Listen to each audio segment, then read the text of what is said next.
Hello, everybody. I've been having trouble with my video camera, so I've had to do this by going live. I have been tagged by Mama Swift, and I'm supposed to answer 10 not about me. So I said, is there a list of questions? And basically, she told me to wing it. Oh my gosh. Okay. I don't know if that's a good idea or not. I don't know if I have 10 non-yarny things about me. Hello, Sunita. How you doing? So this is why I'm doing live stream, but it's basically going to be just chatting about myself a little bit. And hi, Carol. Hi, Maribel. Good morning, everybody. Let's see some non-yarny things about me. Hi, Frenchie. I think most people know most everything about me. I was born and raised in Wisconsin on a dairy farm. I'm a Midwest farmer's daughter. So I know how to shovel manure, milk cows, and just a lot of farm stuff. Farming was hard work. The worst part of it, I hated, absolutely hated, was the milking of the cows.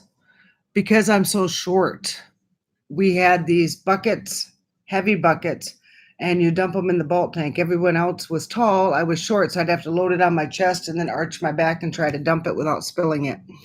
Of course, everybody does not like baling hay. So, let's see, some of my favorite childhood memories are of fishing. I was never a girly girl. I never wore the dresses and had the, pretty hair or anything. And every Saturday morning, my mom would go shopping, and we'd go down to the Five and Dime in Boston. And she would go down this hill into a parking lot, and the store was on one side, the river on the other. And I would be looking over by the river looking for my grandpa. And every Saturday morning, he'd be over there fishing. And I would take off out of the car and go by grandpa, and I'd sit there and fish while mom went shopping and had the girls with her. So I love fishing. It doesn't matter if I catch anything or not. I like, basically a good day for me is to sit on the shore bank with a bobber, some bait, a couple cold ones in the cooler, and just relax. I love it. I could be there all day and into the night. Hi, Trudy. Good morning, everybody. Let's see. Some of my interests, I like gardening. I like cooking.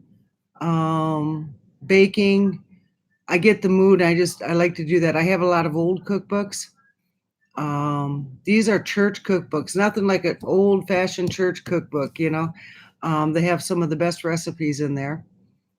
Let's see. I love camping out, but now to the point I can't sleep on the ground in a sleeping bag. I'd have to have a cot, so I probably wouldn't be able to get up. But I love being in the outdoors like that. I get my best sleep when I'm camping, all that fresh air. And that's another thing about me. I would love to have a clothesline and then take all the bedding and the sheets and hang them out on the line to dry. And then afterward, make my bed. And then that night when you go to sleep and you got all that fresh air, it's just a natural sedative. I am out. I really sleep good with that. Let's see, other non-yarny things. Okay, my dislikes. I really dislike mopping floors. I don't know why. It's weird.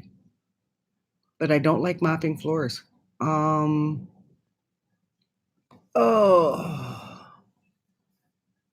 else is there?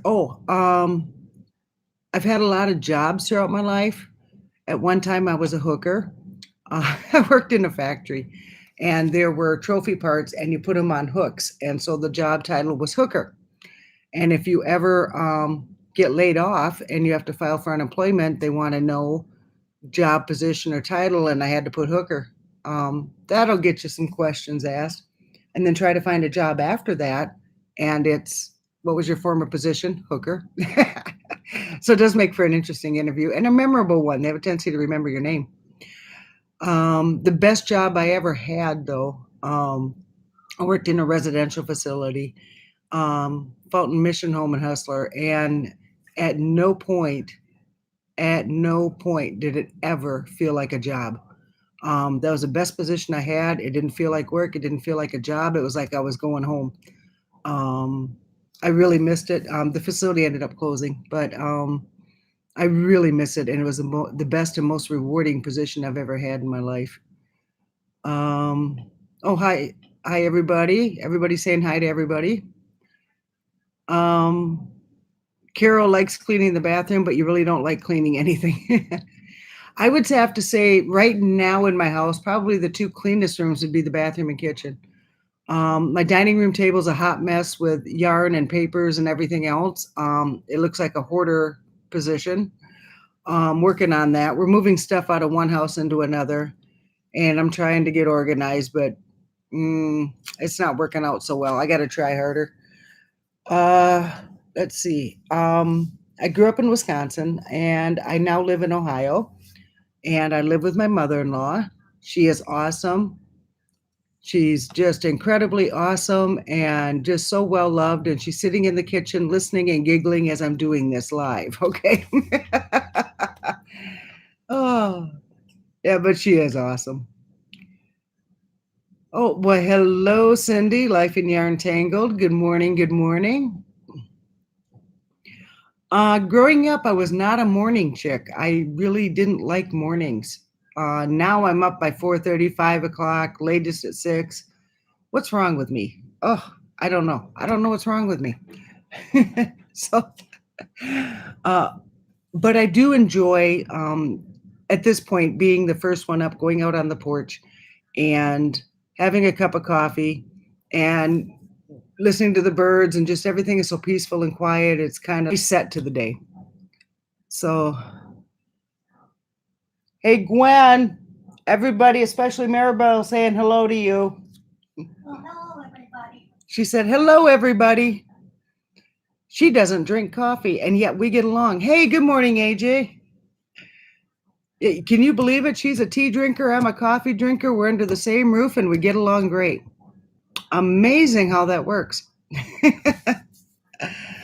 Oh, I hear some commotion. Someone's coming down. Might have to block the camera for a minute. Oh, it's my son. I'm not going to block him. Let's see. I lost track of my yarny stuff. Non-yarny. Okay, I'm a mother of two sons. I have one son who's 35, one son who's 20. It's really strange in the family. Between my mom, who was the baby of the family, and the oldest of her siblings, there was 15 years. Between myself and my baby brother, there's about 15 years. And then between my two sons, there's about 15 years. So it's just amazing. I have an awesome granddaughter. Oh my gosh, she is growing up to be a fine young lady. I'm very proud of her. Hey, David. Good morning. Yeah, I guess so. Oh, hold on. I'm on live. Hold on. Say hi. Hello. Thank you, David. Hello, Brenda Michelle.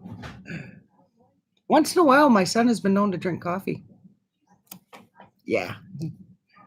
So now he's scrounging for breakfast. Okay. Oh, I see another non-yarny thing. I see I mentioned, this is hard. Hey, everybody saying hi to you, David. Yes, hello. Well, I love reading books, and I don't really have a genre per se. I love the cookbooks where they got 1 or 2 pages of the story, like a small story, and then the recipe that's involved in that story. I like reading those. I got a new one. What was it called? Worms Eat My Garbage. It's a book about composting. So I'm a little off the wall and just kind of all over and out there. One of them I got was 3 Cups of Tea. It talks about a man who was overseas and helping a small village and community set up schools. I think I got the Knitting Harlot now or something like that I'm reading. Hey, you sure you don't want to pop in? They want to say hi to you. Come here. Come here. I did. No, come here. I did. They're Well, here. That was it. That was all of it. I gotta pay attention. Okay. Your cat's outside. Good. Well, I like to hear. Don't you even care what your little son is doing? Well, yeah, but while he's outside. Okay. He just sent his kid to go outside and play. He could be playing in traffic for all you know. We refer to Karma, the cat, as his son. So, hi, Joe. Good morning. Good morning. So, this morning, I'm drinking coffee. That's a non-Yarny thing. I drink a lot of coffee. My favorite drinks besides coffee. I love strawberry margaritas, but easy on the margarita. Let's see, what else is there? A favorite treat. I like to get in the car, go for a ride, and then have a ice cream sundae. I really enjoy that. To me, that's a good, awesome day. You need to come through, John? Okay, I'm going to block the camera for a moment. Go, John.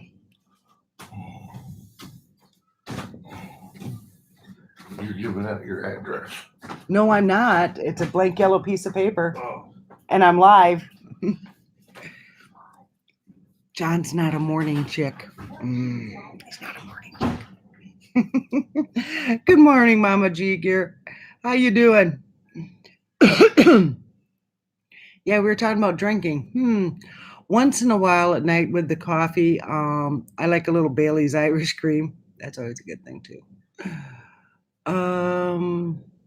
Let's see. I'm a high school graduate. I have about 40 or 50 certifications through a technical college. I had to have them for the different jobs I had. Yeah, I was working different jobs. Let's see. I've worked in factories. I've worked cashiering. The residential facility. I was a CNA in a med-surg unit. I worked in a nursing home. So I was 15 and a half years old when I learned to drive. We had driver's ed in high school, Carol. And Mr. Benz, he had his hands full. He had the city kids and then he had the country kids. And when we got in the car to do the driving, he had to keep us in the parking lot extra long because when you're on a farm, you have the gas, brake, clutch, and we would always grab the shift, the lever, and our left foot would always go for the clutch. And he had to remind us, hey, there's no clutch, there's no clutch, there's no clutch. And I pestered my parents, I want my driver's license. And my mom said, you know what? Okay, it's your 16th birthday. I'll take you in for your driver's license. But if you fail, you cannot bother me for 1 year. Oh, so I went for it. And I got my driver's license on the first try. So I was 16. Oh, just a second. He's coming back through. Okay. All right, John.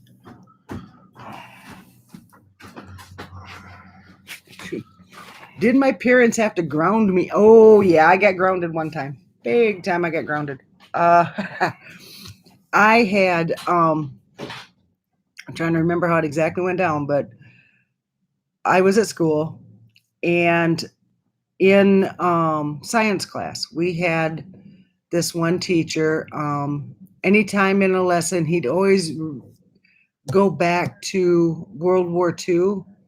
If you messed up on your exam, you messed up anything in the science lab. Well, in World War II, you would have been, and it was all war stories. And he didn't like me at all. He just did not like me. And the one day he just started in and I lost my temper and I hoisted my bra straps and I said, with a set of these, I'd never be on the front line in World War II. And I got sent to the office.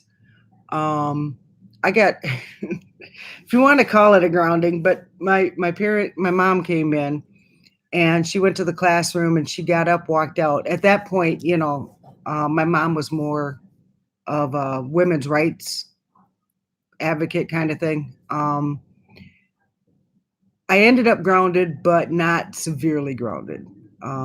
There was a school dance I had to miss just to show the school I was being punished. But my parents actually took me up to the root beer stand and we had a nice A&W meal. So That was kind of like one of the worst things I ever did. My dad thought I should have been more respectful in disagreeing, so he had a point. But basically, when you live on a farm, Joe, you don't get grounded. Oh no. The thing is, you have that much energy to mess up. You have that much energy to do something wrong. Well, let's take care of that energy. And it was cleaning calf barns with the pitchfork, cleaning chicken barns with a pitchfork, out in the garden pulling weeds. Oh no, there were worse punishments than being grounded.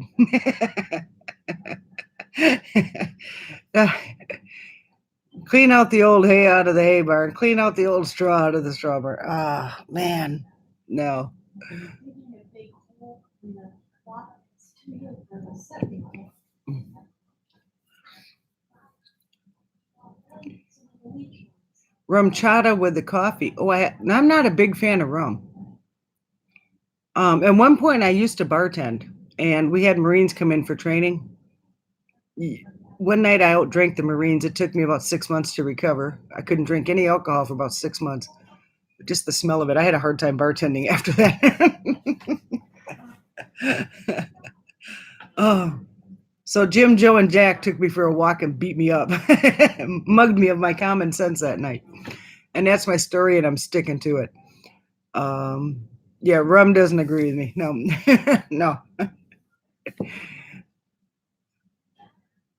Hello, Professor Fox, Dr. B. Hello, hello. On rare occasion, I drink, but if I do, I really like peach schnapps and 7-Up, or peach schnapps and orange juice. And I have a bottle will last me a year. I mean, I don't drink a whole lot, but it's nice and relaxing once in a while. So, has anyone here ever gotten in trouble, like grounding or extra chores?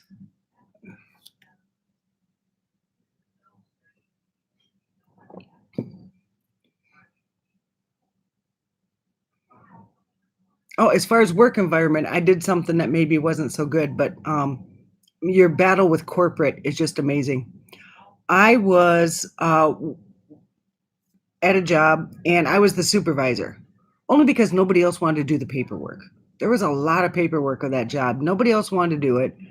And so I was, here, Julie, you're the boss. Oh, no. Okay.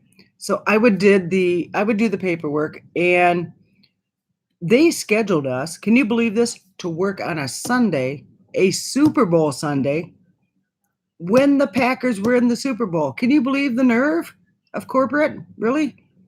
So I phoned in my entire crew and myself. We're not coming to work today. We got a bone in our leg. And that's how I did the call off for the shift. That it was contagious. Everyone caught a bone in their leg and we wouldn't be in. So I didn't think anything about it. I waited for the write-up when I got to work Monday. Nope, everything was fine, not a problem. Then paychecks came out. Now, we got paid for that day. We got paid for that day. And it was Sunday. And they hadn't given enough notice, so we got triple pay. I'm like, oh my gosh. I told everybody, wait, don't spend that money. They're going to want that back. Do you know I fought corporate to tell them? And I lost. We had to keep the money. We were, I took it to the point of almost getting wrote up or fired, and then I dropped it. But no, we were forced to keep the money.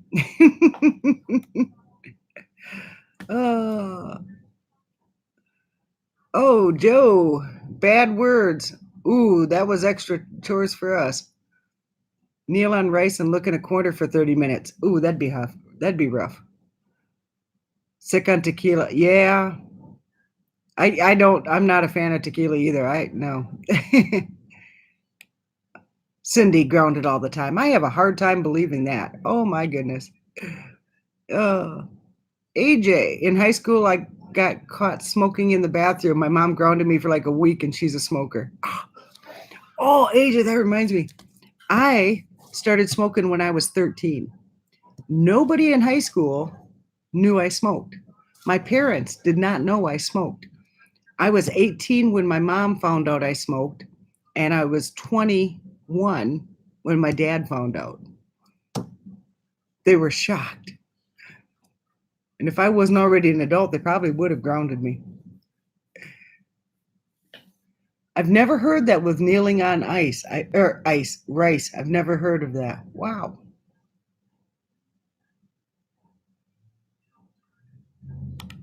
Yeah, Mama G, working for corporate is horrible. A lot of stuff doesn't make sense, and the office politics. Oh no, I don't like office politics. I'm more of the bull in the china shop.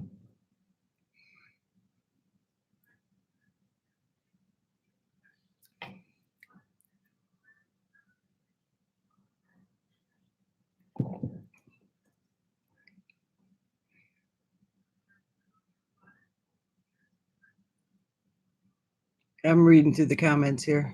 Okay. Ooh, Southern Comfort. Yeah, that'll kick some butt. I think the one that made me the most horrifically sick though was the I'd have to say the slow gin. Ooh, too much of that. My parents are going away for the weekend and I made plans for having a big party at my house. So some parents called the house before my parents left and they found out what I was doing. Uh-oh, Joe. Uh-oh. Mm. Well, being a farm kid, we would head for the woods and it was the Boone's Farm. Boone's Farm and Bonfire. Ooh, 2 month grounding. Ooh, that's harsh. 2 months is harsh. Oh, one of the first jobs I had was detasseling corn. I was a high school student. And the first 3 days, I got horrifically sunburned, blistered. After that, it was all rain. And I'd walk through flooded fields. Water was waist high, snakes coming down the path. And I'm, oh my gosh. But I did it. I stayed with it. And I finished out the season. And the next year they came around and I took the paper, put it over into the garbage and walked out. No, I'm not doing that again. But my second job, my senior year, I was janitor at the high school and they made me a student supervisor. And there were a couple students that had special needs. And they had a hard time finding employment for them. They had a hard time finding a job for them. And I'm like, hey, come on. And it was the best summer of my life working with those folks. We got a lot done. We were the best work crew. Everyone loved working with us. So it's very rewarding. Yeah, Southern Comfort, I'm not a big fan of that either. Yeah. I sound like a liquor snob. Well, it's not that I was a liquor snob. It was just I learned things the hard way. Yeah.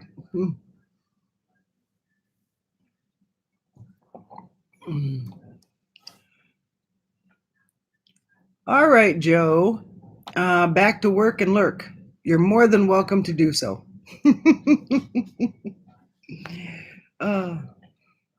Some of my growing up, being on the farm, you didn't get to go to a whole lot of places. So one of my favorite things in the summer was the bookmobile. Saturday morning, I'd get up, watch a couple morning cartoons, have breakfast, do some chores, and everybody would head for the car because we were ready to go up to camp and go to the bookmobile. I really enjoyed it. Cindy, once was walking home from school with friends and my friends were dodging cars. One was my dad's car. Uh-oh. I get home, my dad comes in yelling at me, smacked me across the face for lying. I wasn't. Yeah, that's really rough when your friends are doing something and the assumption is that you were there doing it too. Yeah, that's really hard. You still got grounded. Wow. Yeah, your friends will be doing something, and if you're anywhere near that location, you're kind of dragged into it as well. Okay, Mama G, go ahead and get your coffee. Tend to the fur babies. Give the fur babies extra hugs. But yeah, I go up there to the bookmobile and I would turn in my books and then I'm one of those, when I get a book, I open it and I smell the book. I think they got a term for that, but I'm not sure if it can be said out loud. I'm teasing. I still love, when I go shopping, I like to go, first off, bookstores, yarn stores. Okay, yarn is not a non-yarny thing, unless you're looking in the book section. There, I'm justified. I also like to go to secondhand shops. I love that. I like looking around. I don't necessarily have to buy anything, but I just love looking around. When I was in middle school, Carol, wait a minute. When I was in middle school, used to skip school all the time. Truant officer was always looking for me. Oh no. Oh, yeah, Cindy, talking back to your parents. Oh no, that was no. When you live on a farm, you don't want to end up with that pitchfork and those barns filled with manure. No. That was didn't even think about doing that. The conversation may have gone in my head, but my lips never moved. Joe grew up next to a farm and they sold it and made it townhouse when I was 11. Steers used to get loose and they had to close down the town. They would go into the ShopRite parking lot. Oh, I hated that phone call at 3 a.m. Hey, your cows are out. No. Oh, and being the short one, Good morning, Bailey. I am doing well. I am answering 10 non-yarny questions as part of the Mama Swift Challenge. If you haven't heard about Mama Swift, check her out. I cannot believe it. I looked and she's not at 1K. Oh my gosh, she's been around for a while. Well, not that she's old, but she's very entertaining. Love her channel. Check her out. Subscribe. Throw some yarn at her. She's really fast on the hook. She's like one of those, I don't know if the flames are out of her hook or out of her butt. I'm not sure which, but she's fast and she can really crank out those projects. And just, she's amazing. We're all having a glorious day, Bailey. Oh. All right. Yeah, Joe, you caught Bailey. Woo-hoo. Yep, a lot of people are already subscribed to her too, Cindy. Oh my goodness. I remember at one point my dad had gone to an auction and we had a cow out in the pasture and she started having the calf. We figured it'd be another week before she had the calf. So my mom, my brother, and I went out there and we thought, well, we would just get the cow to go into the barn. She wasn't having any part of that. And so my brother got the bucket of feed, put it in front of her, trying to get her to lay down because it's better if the cow was laying down. And she refused to lay down. And the calf started coming out. And so my mom was up by her head trying to pet her, keeping her to, stay still. And my brother had the calf was kind of big, and my brother had the rope on the front feet and started to pull with the contractions. And we were scared that the calf might break its neck. So I had to be under the cow and I had to catch the calf as it was coming out and make sure it didn't, hit the ground, break its neck. And in doing so, I ended up with a newborn slimy calf on top of me. I broke its fall, but I was slimered. I'm standing there, ew, I'm all slimered. So I go into the milk house and my mom came back with some dish soap and she just poured it on my head and all over my clothes. She goes, you're not putting those in the washer like that. And so that was my first shower out in the milk house. My brother went in and got my nightgown and a towel and stood guard at the door so I could dry off and change and finish hosing down my clothes, and I hung them on the line to dry so that my mom could wash them. But we named the calf Slimer. When Dad got back, he said, I don't know why you would name a calf Slimer. And we just looked at each other and started laughing. So I'm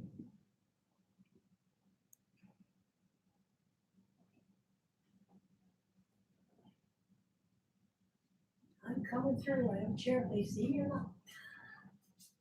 oh, Bailey thinks I was a naughty girl. No, I wasn't naughty. I was just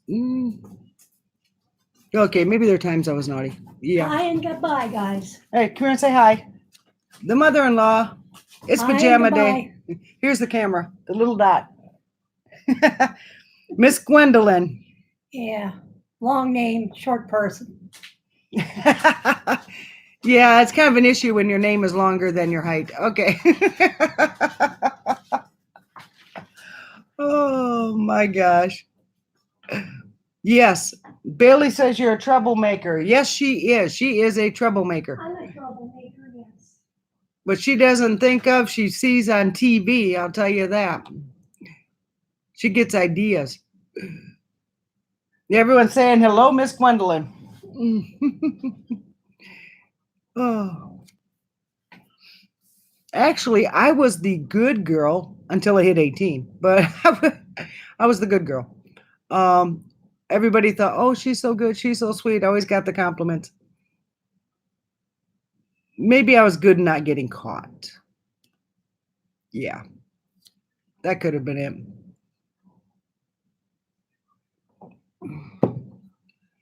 Oh, what else? Let's see.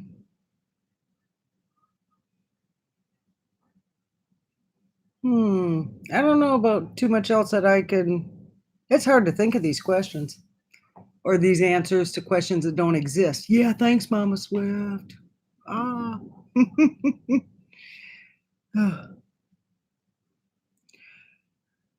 I was yo, Bailey. Oh.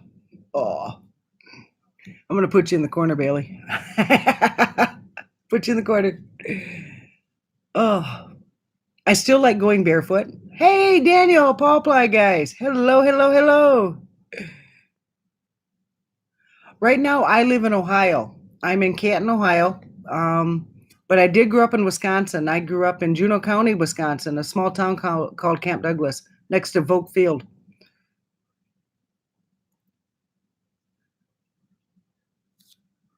Frenchie, you're still with me. I was watching Frenchie's videos. Frenchie has put herself out there. OMG, folks. She has taken that video camera into the room and has committed to cleaning and organizing it for a yarn room. She is like, got it on the line, folks. So I'm not judging Frenchie whatsoever. That ricochet will kill a pretty little chick like me. So I'm keeping my stone in the quarry. But I admire that, Frenchie. I admire that determination. And you've got some, what is that?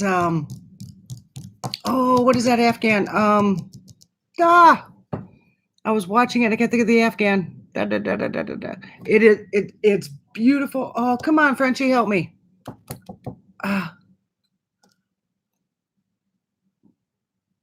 I can't think of it. It's a very fancy, beautiful Afghan. Frenchie, you better come up with the name. Bail me out here. Did I ever sneak out of the house without your parents knowing? Yes, I did. I snuck out, and I had two siblings that snuck out with me. They wanted to go with me, and they were the tattletales.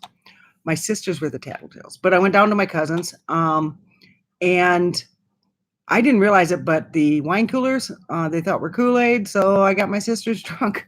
So I brought my sisters home, and we were outside, and that's where I did my drinking because I didn't drink and drive. And I had to sneak my sisters back upstairs. My mom caught us and managed to, I had my sisters outside to do their throwing up, and then I snuck them upstairs. My mom was the one who caught us. My dad didn't know.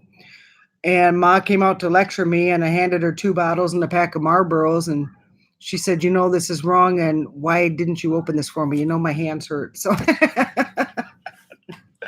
there's a bonding moment with my mother. And then she said, don't you ever do that again. She said I come by it naturally because there's a lot of drinking in that side of the family.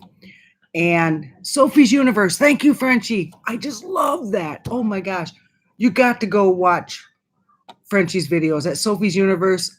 It is just to drool over. But my mom took us down to the farm. That's the reference. Down to the farm, my Aunt Normie. Great Aunt Normie, actually, but everybody called her Aunt Normie. And I was 6, and my brother was 5. And we had been down there, kind of like a family reunion kind of atmosphere. It's always that way on the weekends. And well, they would back up the pickup trucks, and they would have these what we called old tweaker speakers in the back windows, and they were playing the 8 tracks. and then they would have a keg of beer. Well, my brother and I went around and we were drinking beer. Well, my brother and I both got drunk. Um, my brother was really sick. My mom let him spend the night, brought me home. She got me up the next day. And by golly, I knew I was a baiter at that point because I got up massively hungover, went to school, and didn't miss a beat. My brother's a wimp, and he still is.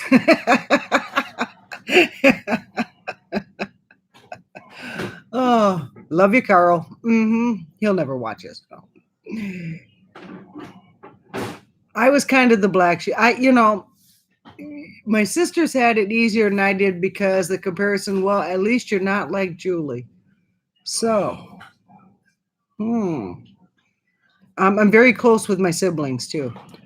I went to, I haven't really been to the ocean per se, but I did go to Wilmington, North Carolina, was it?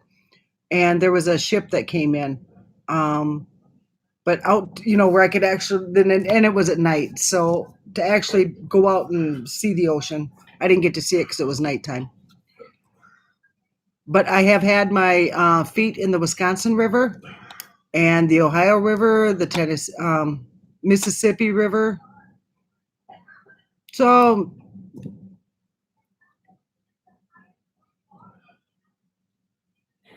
okay, now Frenchie, the Sophie's universe is not finished. What do you mean start over? You're not going to frog that beautiful work of art, are you? Oh my gosh. Yeah, well, I got to get over to Daniel's channel and check those updates on his bear. I love the pumpkin.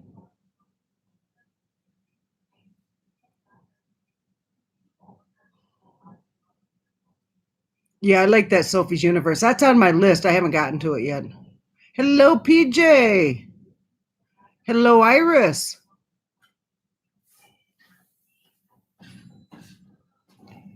Frenchie, a new one with decent yarn. Frenchie, the one that you had in that video is so beautiful.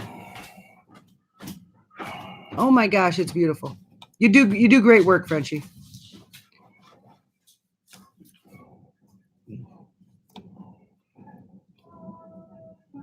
Hey, honey, if you're going to go to the back 40, can you milk the cow? I could use some more creamer for my coffee. Oh, that's something I've done. That's a Non-Yarny thing. No, I don't want peanut butter in my coffee. Look, you teetotaler. We need peanut butter. No, there's some in the back in the corner. I'll grab it. Well, I already had breakfast. I don't need it now. Okay. I was 18 and my dad called and needed some help moving some calves. I said, okay, I'll be right over. And I had gotten a large cup of coffee, and I got to the barn and I took a drink of coffee and they didn't put creamer in. I'm like, oh man. And my dad was milking and I said, Dad, I don't have any milk in my coffee. So I handed him my coffee cup and he goes, what? And I said, well, it's a large cup, probably 2.5 squirts. So he 2.5 squirts of my coffee, put the lid on, and he waited about 15, 20 minutes. He goes, have you had enough coffee? Because I really want to get those calves moved. I said, okay, I'm awake now. That was the best cup of coffee I ever had was when he put 2.5 squirts in the cup for me. Best coffee.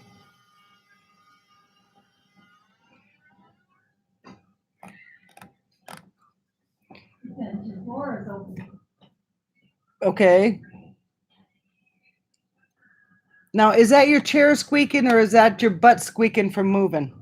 Oh, Well, it sounds like you're stripping a gear. What are you trying to get done in there? Did you put your clothes away? No.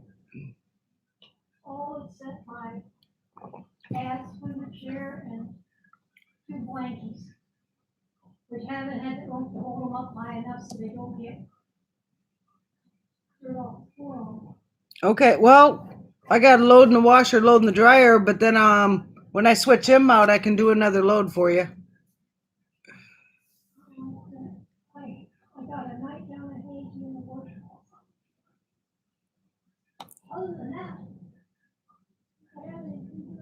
Okay. Yeah, you're right, Frenchie. It was warm and does not cool the coffee down, but man, it tasted good. I remember when I first moved into town, I had to actually drink jugged milk.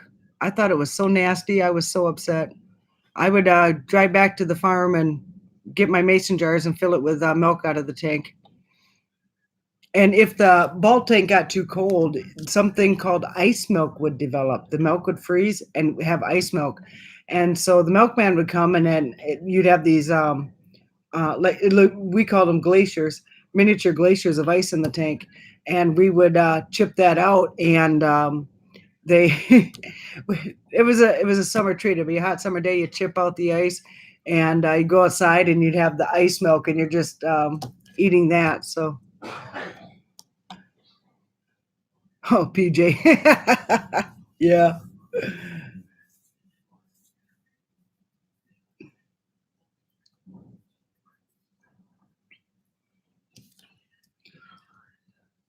So, is everybody having a good morning so far? I can't believe it's Friday already. Wow, where'd my week go?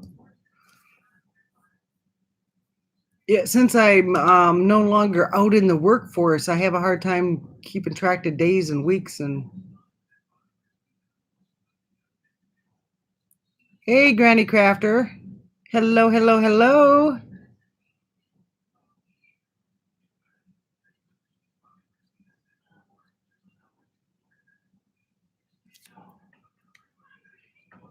I've got about half a pot in me.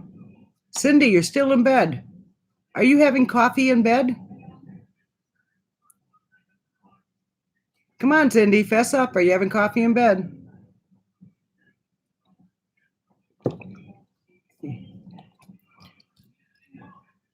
At one point, another non-yarny thing about me. At one point, upstairs, beside my bed, I had a small coffee maker, and I'd load it the night before, and I'd reach over, hit the button, and nothing like waking up to the smell of freshly brewed coffee. Oh, Edna, you just got up. Okay. I love you, Edna. Oh, Cindy, that's so sad.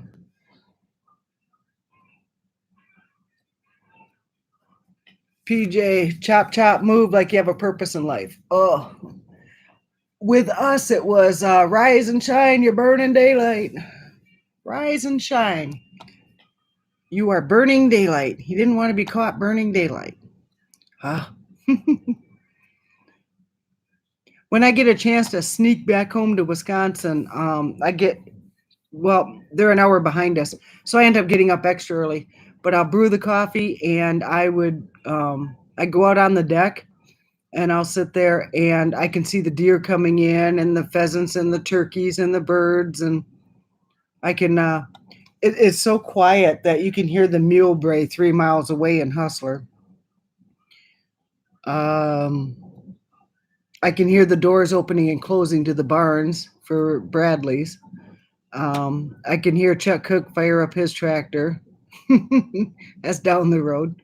And that's how we give directions too. That's something else. Give me a map. I don't know. Go north on what? I don't even know north or south or whatever. I don't know.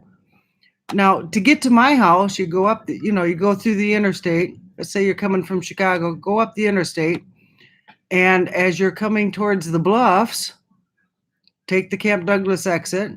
You go under the overpass. And at the stop sign, you'll have a bluff in front of you. Turn right. And then you turn left at the gas station. You come up to the railroad track and make another left. Go up over the hill over the track. Come to the stop sign. Turn left. And you go down the road, around the bluff, and it's the 1, 2, 3, 4th drive on the right. First farm on the right. Yeah, you got to go around the big bluff and first farm on the right. And then if you want to go anywhere else, you talk about people's farms, or, if you want to go to Hustler, go straight down the road, stop at the sign, turn right at the cemetery, boom, you're in Hustler. Oh. Yeah, that's how I give directions. Oh, it's 5:52 in California. Ooh, Iris. Wow. Well, good morning. I hope that I'm not your early morning wake up call. That's going to be sad. if I'm the early morning wake up call. Uh-oh. Well, not sad, but it's going to make for a very weird day. A very weird day.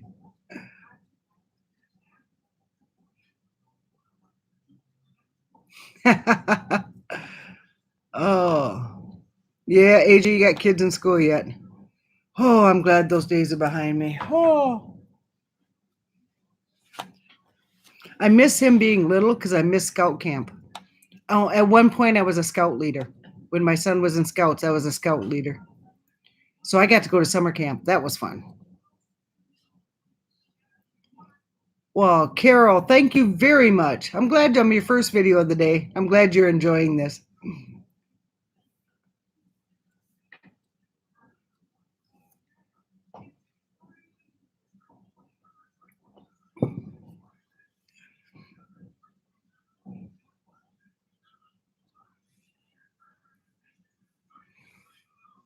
Now let's see what else is there non-yarny about me. Oh, at one point I was involved in dart league. I threw darts. I still got some trophies, first and second place trophies. I wasn't too bad at it. Of course, I was in about 4 different leagues, so it was a lot of practice time, but I had a good time doing that. I was very fortunate. I was on teams. We didn't care if we won or lost. It was a chance to get out of the house, have a few drinks, But it turns out that if we got there early, had a couple drinks, we actually threw better darts. So a little nerve tonic, I think.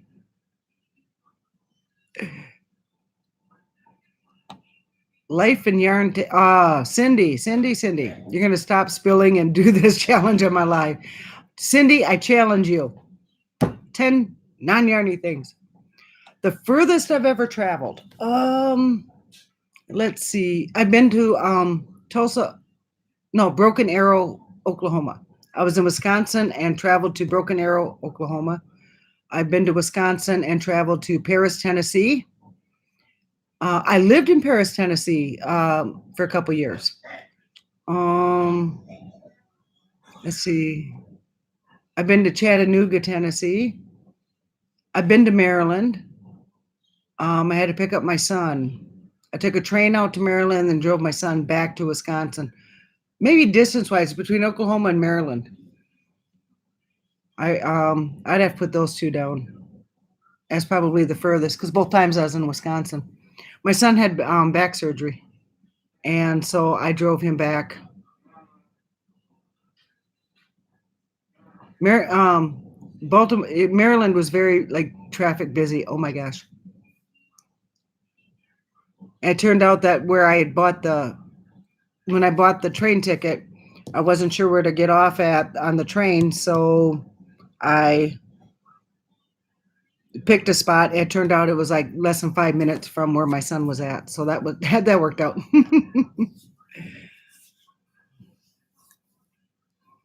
I have traveled by plane, train, and automobile.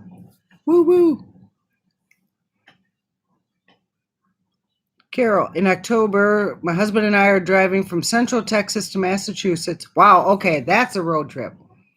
I'm looking for all the great yarn places to stop along the way. Oh yeah, that's going to be an awesome road trip. You'll have to get a Google map going there. Thank you, AJ, to start the day with me and coffee. Aw, you're so sweet, AJ. Thank you. My worst travel experience. Oh my gosh, I got one. Yeah, I got one. I had traveled to Wisconsin. I took a train out, and I had a good visit, and it was time to leave. And so my brother and my dad took me to the train station in Toma, and I was feeling good, great, and wonderful. I got on the train, and the tracks kind of go along the highway back to my parents' place. And the train travels through Camp Douglas. And so I was on the cell phone, and as I went past my dad's field on the train, I waved, and they were in the yard waving. And I felt good, great, and wonderful. And I got down by the Dells, and I wasn't feeling so good. My side started hurting, and I thought, oh boy. I was concerned about my gallbladder. I got down by Milwaukee, and at this point, I'm gasping for air. I've got a bag. I'm sick. I'm gasping for air. I'm in pain, and people in the car were watching me, and I'm like, no, I'm done. I'm done. I need off the train. I don't know. At that point, I didn't know where I was at. I mean, not in my head, but because of the train line, this was one of those stops that really wasn't a lot of signage. So the conductor, they got the conductor, and he came back. And at this point, I'm grabbing my side, and I'm changing color. I'm in pain. And I looked at him. I'm done. I'm done. I need off. So they hollered out for a doctor. They put the train at a complete stop, medical emergency, so no other trains could come through. And they hollered out if there was a doctor or someone in the medical field, and 2 doctors showed up. They happened to be on the train. They were doing a tour, like one of those train tours that they paid for. And I told her a little bit about my medical history and that I was concerned it was my gallbladder, but I think I'm done. And she took me by the face and, honey, this isn't your gallbladder. She goes, oh, dear God, you've herniated. And I'm like, what? And she goes, you've got about a 6 to 8 inch hernia. And she goes, I don't want to mess with it too much, but it may have twisted. You're done. So she hollered out, get the ambulance now. She's got to go. No, she's not going anywhere else. So in Milwaukee, the ambulance and fire department had a couple practice scenarios about taking injured people off a train, but it kind of involved a train wreck. Okay.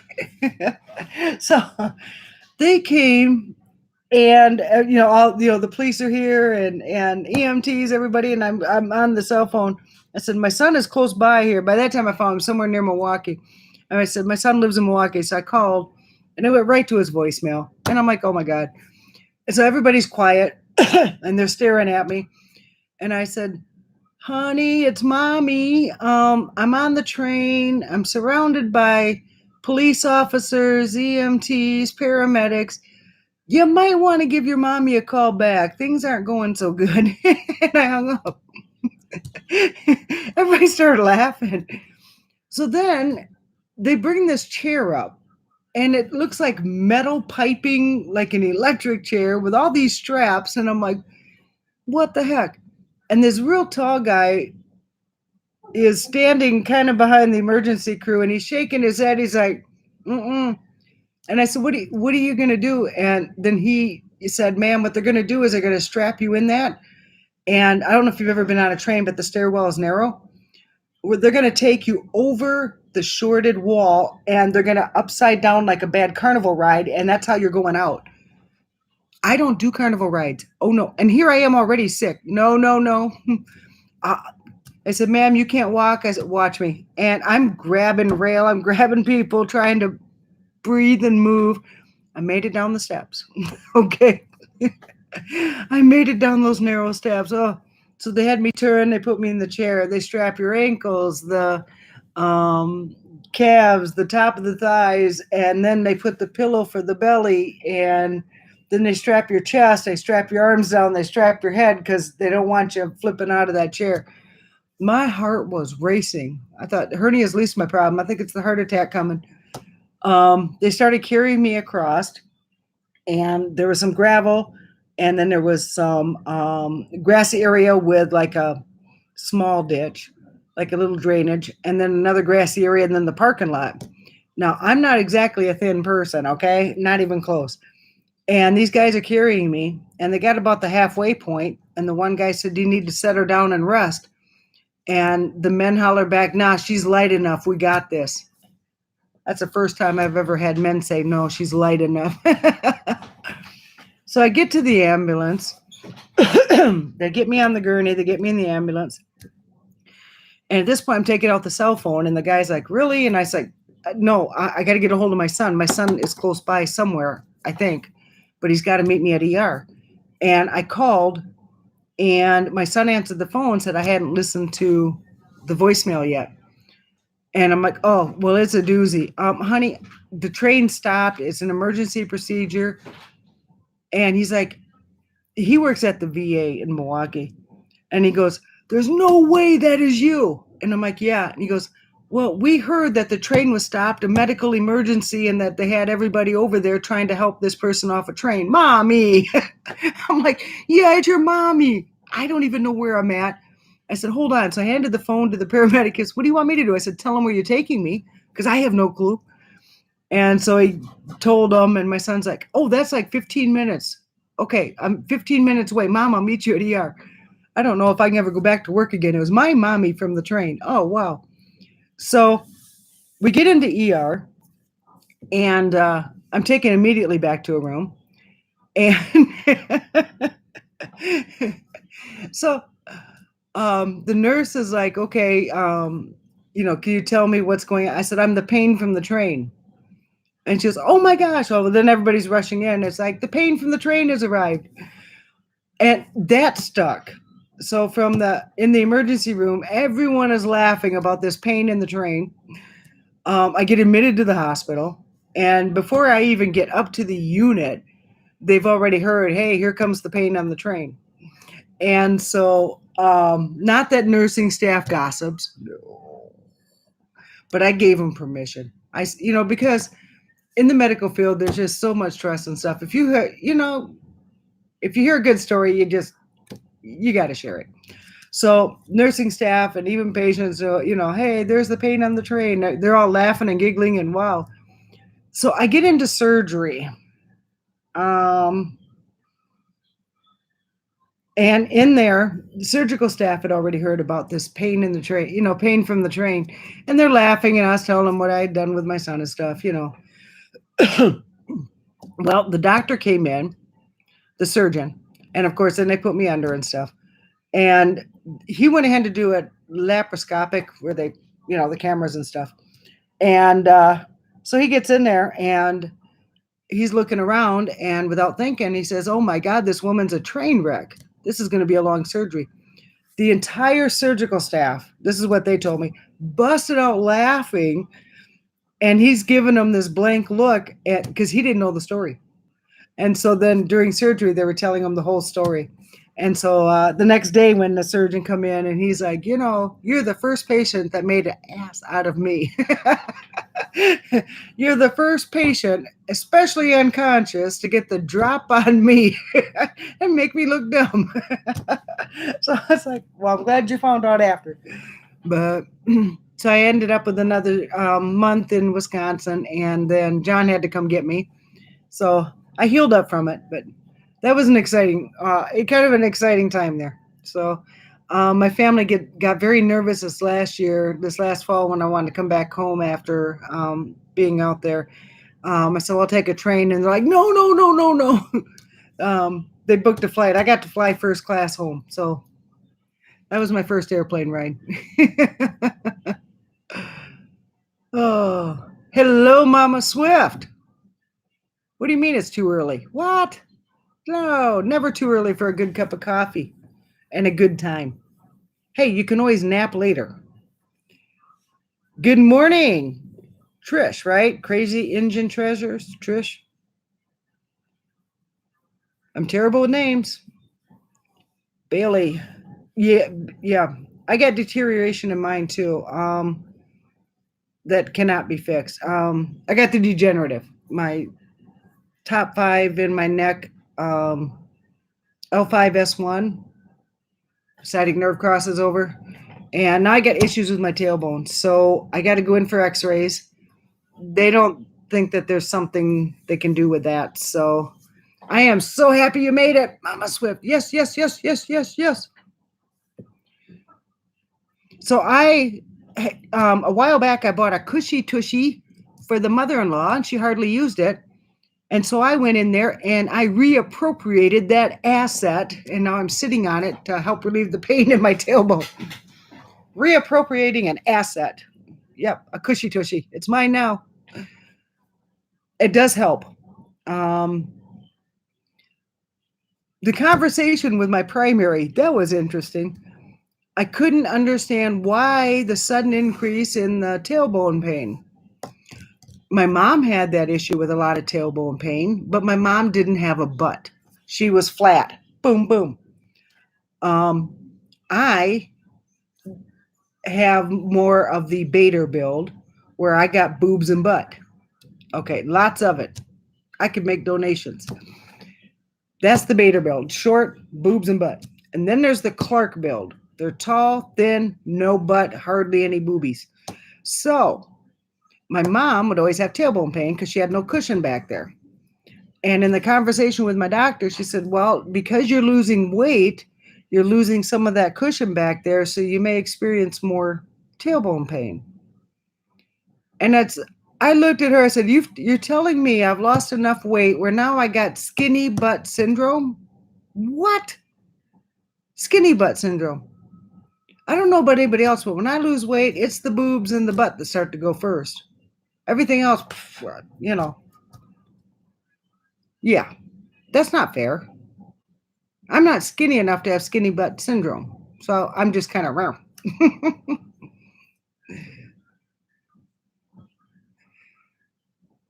Cindy. Hello, Cindy.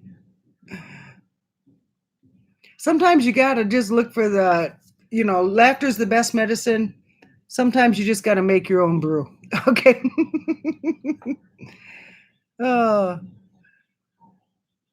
Cindy, thank you for joining me this morning. I appreciate that.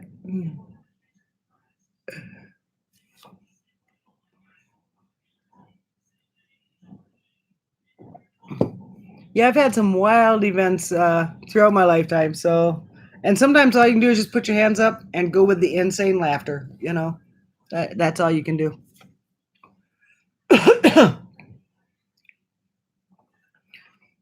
I appreciate you being here, Cindy. Teresa Patton, sweet tea, woo woo. Oh, Teresa, thank you for being here. I appreciate that. And Teresa has been really making the progress. She's been working so hard at her rehab. Teresa, we're proud of you. We love you, we hug you, and we're very proud of the progress you're making. Very proud of you. We love you, honey. You keep up that good work.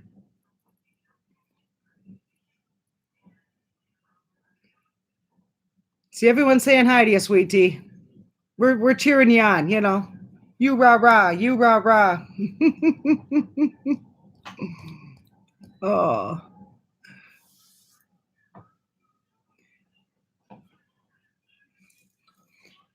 Yeah, I was going to make a video this morning about these 10 non-Yarny questions, and I don't know, I can't get my video camera to turn on, so I think everything's plugged in, but maybe the extension cord to the wall, that'd be the cat. Cat is sneaky, sneaky, sneaky. Oh, and then we had drama yesterday. He caught a mouse. Oh. Do not bring me a live mouse and expect a treat. No, you take the mouse outside, preferably over to the neighbors across the alley and let them have it. But, so he's in the middle of the street playing with a mouse. So I hollered at David, hey, your kid's in the middle of the street playing with a mouse. You might want to get out there. So David comes down the steps, goes, really? And then he's hollering for Karma, but then Karma's on the edge of the road. The mouse gets away from him. So then my son's picking up Karma, and Karma's not happy because he doesn't have a mouse and he doesn't have a treat.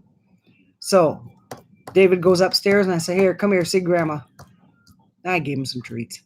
Grandma spoils him. Karma's got a doctor appointment Saturday morning. So he's going to probably get chewed on because Karma's got a little weight issue. But he's very, very active.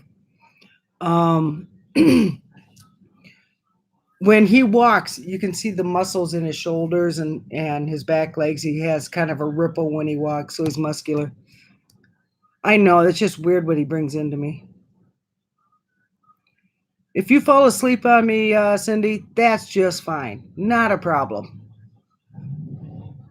And I hope it's the sweetest of dreams. She won't have sweet dreams. She's going to have cheese whizzer dreams. Cheese whiz, cheese whiz. Oh, not real cheese. That's not real cheese. But I think she's addicted to cheese whiz. That could be. I've seen some of her videos.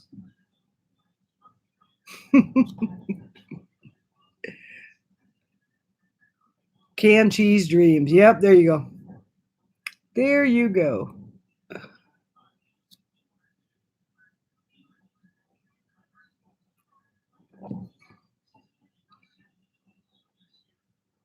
Sitting here reading comments.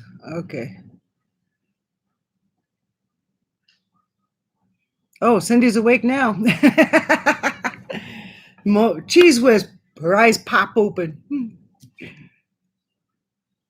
Oh, you're not too late for this party at all, David. I started this as a live for the 10 non-yarny questions because Mama Swift tagged me. And then she said, oh, it's up to your own device. Uh-oh. But I can't get my camera to work. So I decided I'm just going to go live and do this. So I'm having coffee and chatting away. And My bigger view is 1, 2, 1. yes, my interview is going quite well, Miss Gwendolyn. Cindy's cat's an indoor cat. Her idea of things is picking up cakes of yarn in her mouth and dropping them on the floor so she can laugh as I try to bend over to get them. Yeah. Karma's really great about not getting in my yarn. Karma will not get in my yarn. But Karma has that thing of knocking things off shelves. And he likes to jump up into the windows. And there's cat prints and little lippy prints, nose prints all over the windows. So I'm constantly having to wash windows.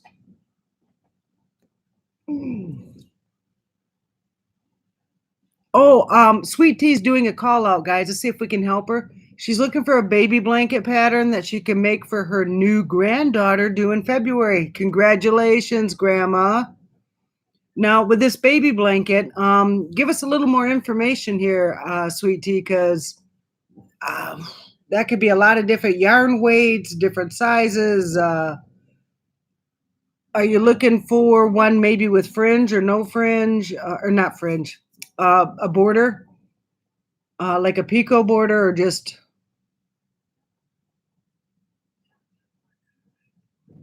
Carol suggested doing a puffed V-stitch for baby blankets. Your yarn has tried to be 5 different things. We hear the pain.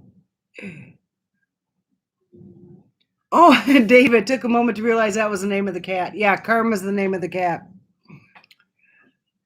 Cindy suggested bag-a-day patterns. Actually, Crystal has, I think, 2 relatively new baby blanket patterns out. David suggested Fiber Spiders tutorial, which way fillet is so easy and beautiful. I just love Fiber Spider. Sometimes I even remember he crochets. I just get so entranced by his voice. Now that man will make me drop a stitch. I just get caught up in his voice and then not paying attention to what I'm doing. Yeah, Bag-A-Day has some great blankets there, Sweet Tea. The Secret Yarnery. She's got a lot.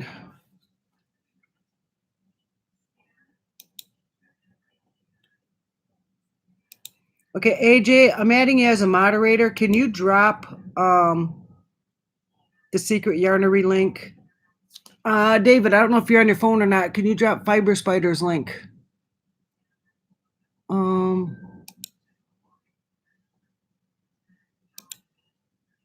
Okay, Cindy, I turned you into a mod.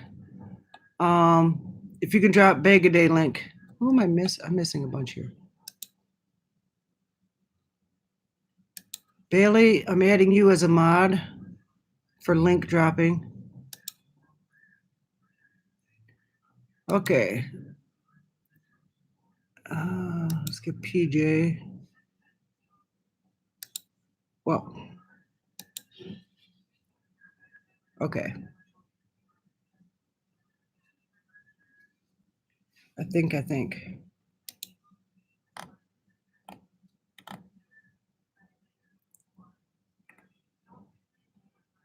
I made a lot of crystals and fiber. Yeah.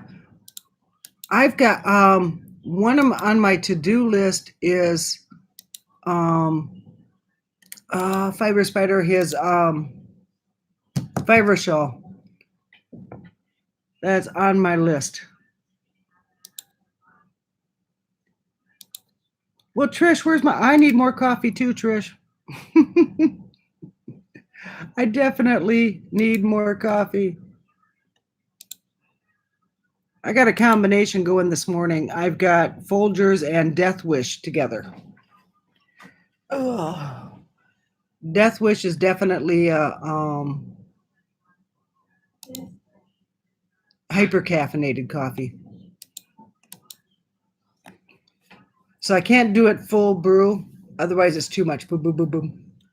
So I go, enough to kind of like make me.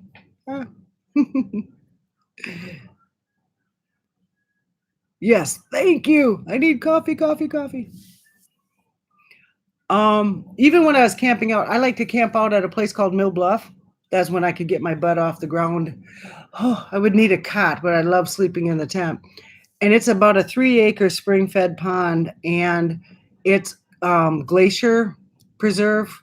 It doesn't actually have a glacier, but the rock formations. And so a lot of it is very little of it has actually changed. And you can climb up the bluff, which is not your normal city steps. Okay, we're talking a country path kind of going up. And it's a beautiful view from the top.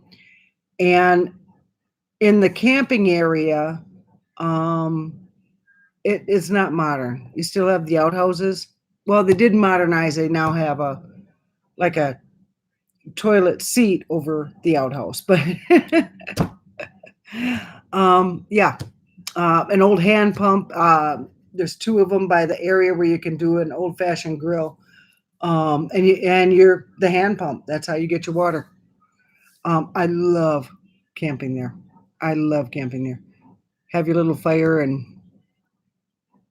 I miss those days.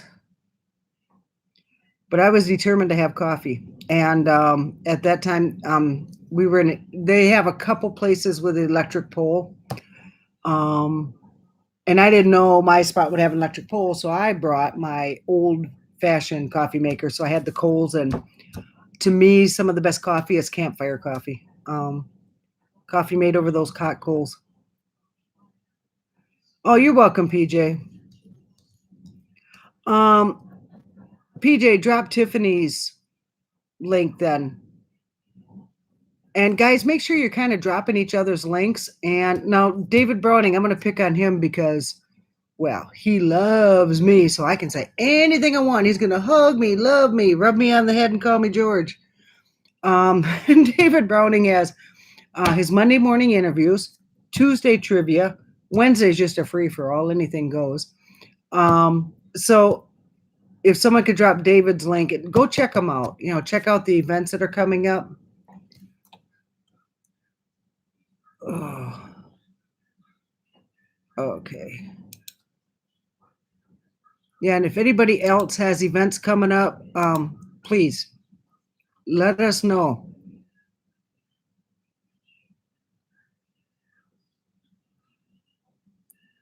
We are real coffee snobs over here.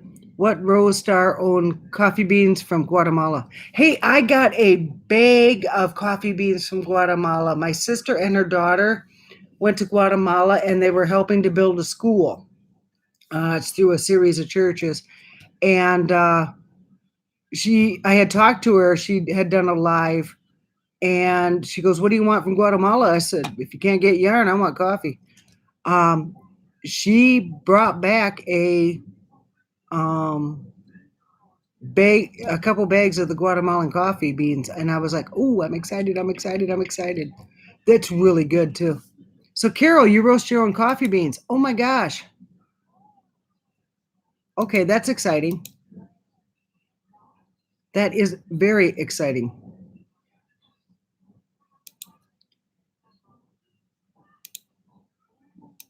I would actually go and do a tour if I could. I would do a tour, and as far as the whole process and stuff.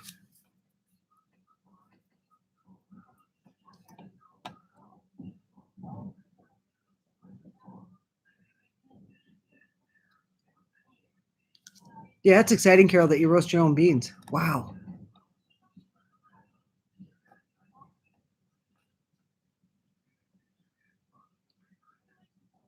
I missed someone for moderator. Okay, there we go.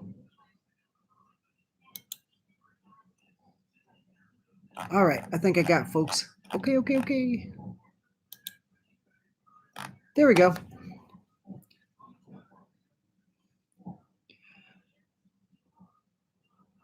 Oh, and I almost forgot. David Browning has a new pattern. David, have you got that published to or put in your Ravelry store yet?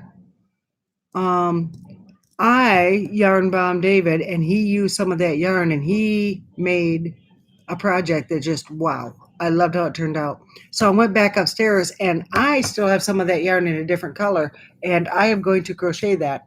I've got to finish. I started Bag a Day, that new reversible. So that's what that's looking like, the new reversible. And then I've got this. Okay, David, this is going to be like weirdy weird, maybe even over the top, past the crystal weird. But I've got Crystal Bag a Day on my lap down here by the table. But I've got David Browning in the bedroom upstairs. I've got the yarn. I've got a pattern. So I sit in bed. I'll have David up here and Crystal down here. The fact they have to be in separate rooms, right? You gotta let the guy. I'm weird. Well, congratulations, David. You have 20 patterns on Ravelry. That is awesome. Is there any way, David, you can drop that Ravelry link, or is for those not a lot of people aren't familiar with Ravelry and how to find things. So if you could under Ravelry, what would it be under, or if there's a link or something you could drop, or because sometimes I get lost on Ravelry. Oh, I don't know, maybe 30, 40,000 tabs open when I'm on there. That could be a problem. Yes. Oh, thank you, PJ. Yeah, I'm using the Mega Ball.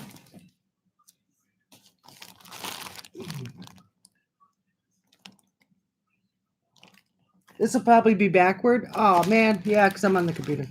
So that one, and then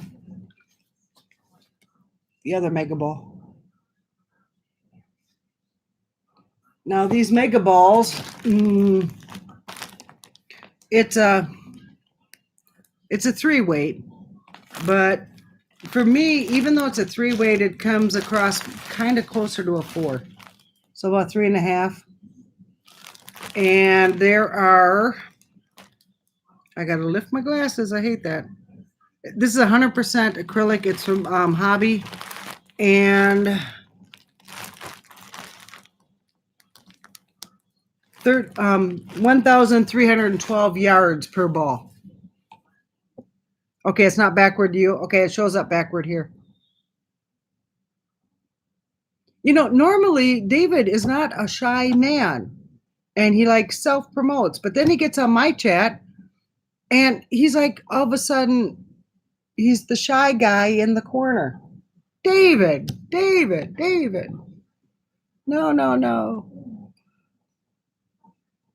David does amazing work in patterns and stuff, and I'm really impressed. David's really come a long way. I remember when he started, those days. And he's really, I just love his patterns. I love his work. The interviews. If you have not caught a Monday morning interview, oh my gosh, he's amazing. Oh, now he's blushing and he's going to be hiding back in the corner. Thank you, Maribel. I wasn't sure if that'd show up backward or not. So, yeah, I think that's a thicker 3. I don't know, because I'm looking at my 4. Is this a 4-weight? Yeah, this is a medium 4.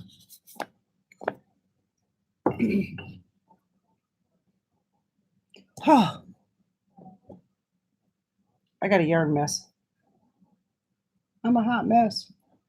Well, maybe not so hot. I'm more like lukewarm this morning. Okay, so now I'm going to pull a crystal and do a yarn comparison. Yay, channel my inner crystal. Okay, this is big twist value, and this says medium 4. Okay. And this other one's supposed to be a 3. Now, when you compare them, you see what I mean?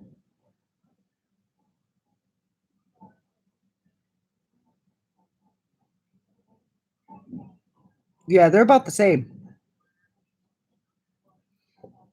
And this is what sometimes gets me on a project. I get in a hurry trying to organize projects and stuff.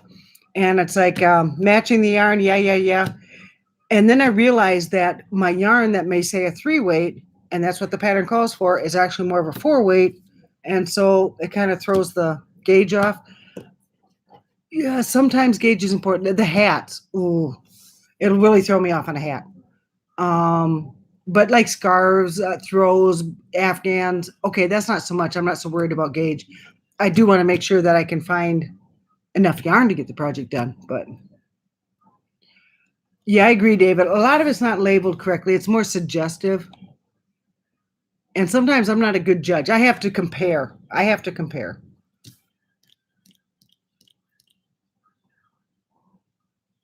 You were searching for the link. Yes, you were. Thank you very much for posting that, David. I know. Oh, David, a flirt? No. Okay, do tell. Have you seen the Mandela bonus bundle? It's definitely one of the thicker 3s I've seen. I have not seen the bonus bundle yet.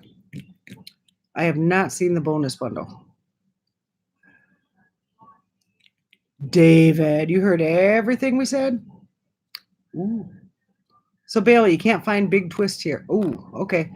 The thing about Big Twist, it reminds me, the Big Twist I've got, Big Twist Value, okay? It reminds me of Red Heart as far as the structure. However, it is softer. It is definitely softer than the Red Heart. I use a lot of Red Heart, and the red and the black are the roughest of the Red Heart. The rest of them, they're rough, but once you wash them, hey, they soften up. Now, be careful a little bit with the red on the Red Heart. Once in a great while, that red will bleed a little bit.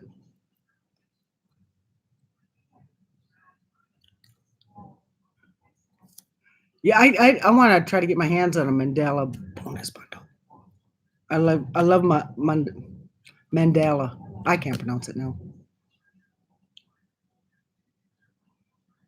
So yeah, Bailey, the Big Twist is a Joann's. I think Bailey would end up having to order it. You gotta catch it on sale, which is suggestive. The biggest savings is if you can get a deal on the shipping. Ooh, David is putting out a teaser. Wait until you see the guy I was talking to this week. His smile will take your breath away. Ooh, that'll be awesome.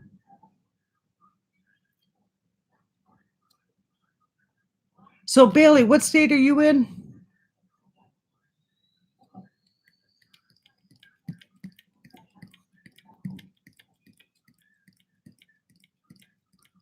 You're not in the, I can't remember. Oh.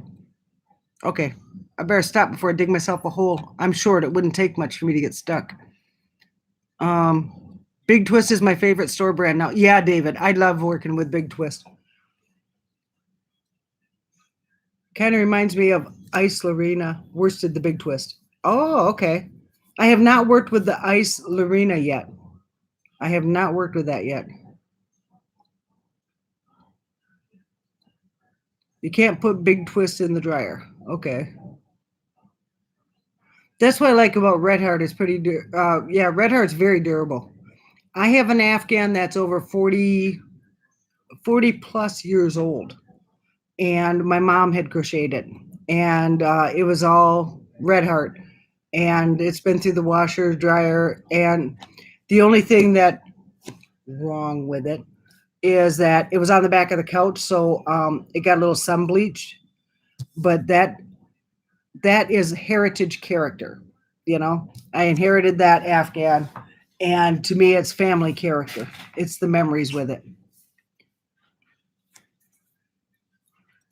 Yeah, I've got some mandala. I really got to get working with it. I got some patterns in the works. Not that I'm making patterns. No, I've got a queue of patterns.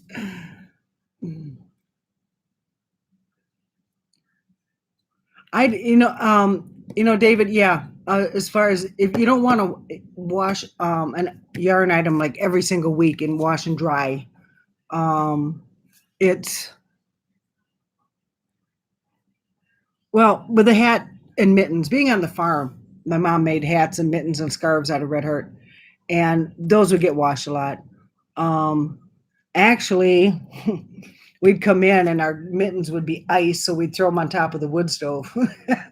And then after a while, just kind of hang them up. So, yeah. Oh, thank you for the eye candy, David. Hey, hey, hey. Now, David. Oh, Bailey's in Canada. Okay, that's right. So actually, for Bailey to order from Joanne's, the shipping to Canada would. Eee. So I could see where that'd seem more like a luxury item, Bailey. Shipping to Canada is expensive.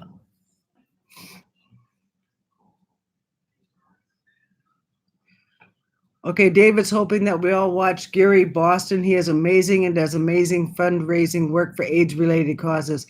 I did watch that. He is an amazing. He's an amazing man. Yeah, if you haven't seen that interview with Gary Boston, make sure you go check it out. Do I wash my gifts before I give them? Yes, I do. I wash and dry. I want to make sure that it's not going to peel or get all messed up. So I want to make sure it's I didn't miss something. But yeah, I do. Yeah, durable is good, but if it feels like crap before and after, why bother? Well, it depends on what you're using it for. It depends on what you're using it for.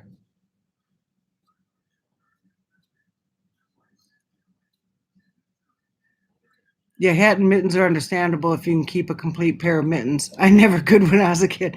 My mom would use the same color, and she would make about 20 of them, 20 like each color. So it was a pile of here's the blue ones, here's the red ones. And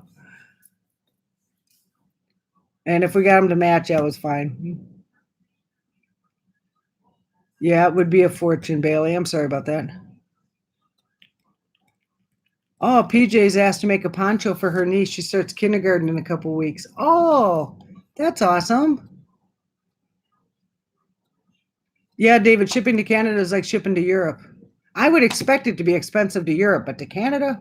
Oh, that was a rude wake-up call for me.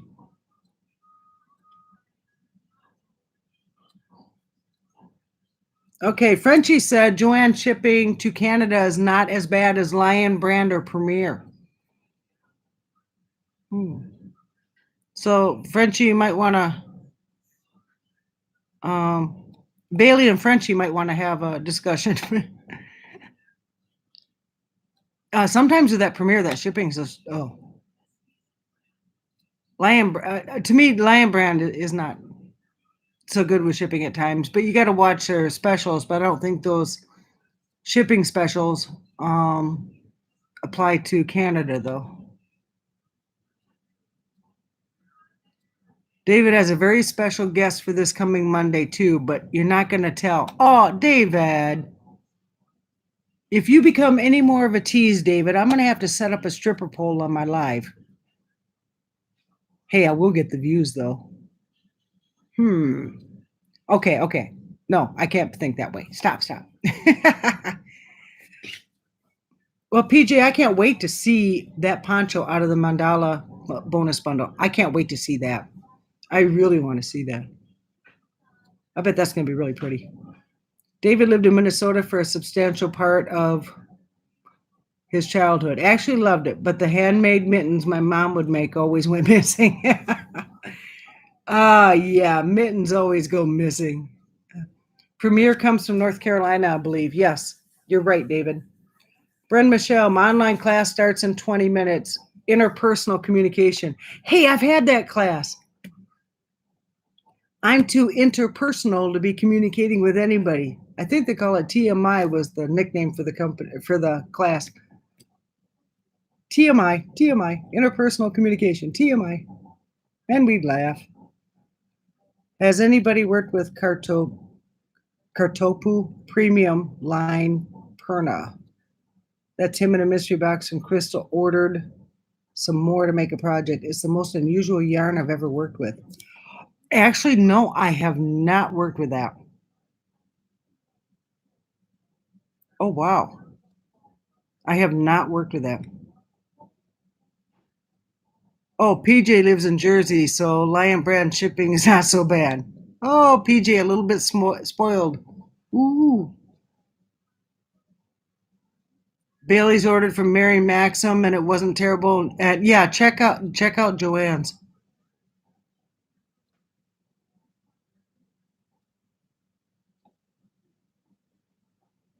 So, David said, if you provide the stripper, I'll be here every time. Well, you know, unfortunately, or maybe fortunately, I'm not sure which, I have friends, but oh, Frenchie used to have idiot strings on our mittens. That's how we knew we grew up, when we didn't have to have those strings. I should post some of my stuff on Instagram or Facebook. I hardly post anything. Well, PJ, you need to start posting stuff. Okay, there's another ricochet that's going to kill me. Ah. Yes, Frenchie, that does sound very useful.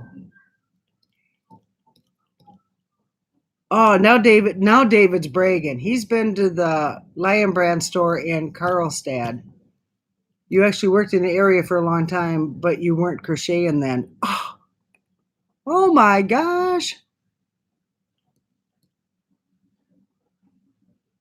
Hey, yeah, AJ, there you go. AJ, designated stripper.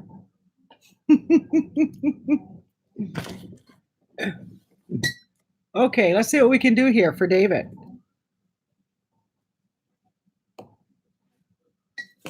I don't have a pole, but I got a light. See, here's a light. And here's Bobby. Woo, woo, woo, woo, woo. Boop, boop, boop, boop, boop, boop, boop, boop. See, Bobby's doing it for you, David. Now, he's going poleless. Woo, woo, woo. It doesn't sound like Bobby. Shake a little tail. What Bobby will do for yarn. Oh, his tail came out. AJ has to decline. He's got that strip party or for the wifey. Yeah, work that pole. Oh, well, that was it. You know, it's a tight budget, guys. I can't remember if I charged my, yeah, I did. I got a neck light, and I actually like this one. It's glucosent. I got it from Amazon. It really is bright. It works out really good. Well, anyway, at least AJ respectfully declined with just cause. You are excused, AJ.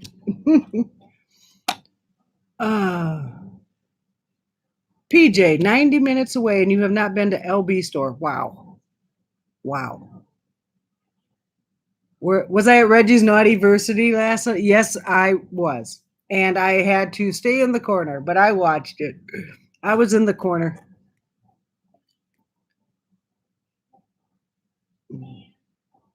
David has lots of them, and he's willing to stuff them wherever you want. Wow.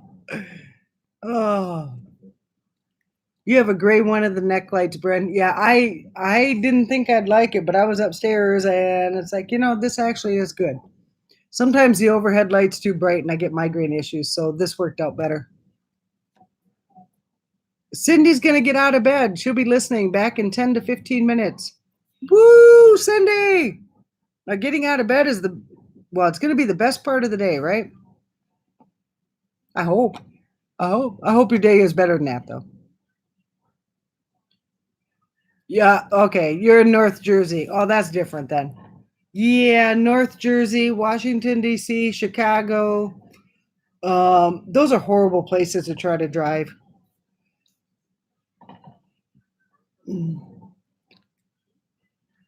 Yeah, we'll see Cindy in a bit, right? We're going to see Cindy in a bit.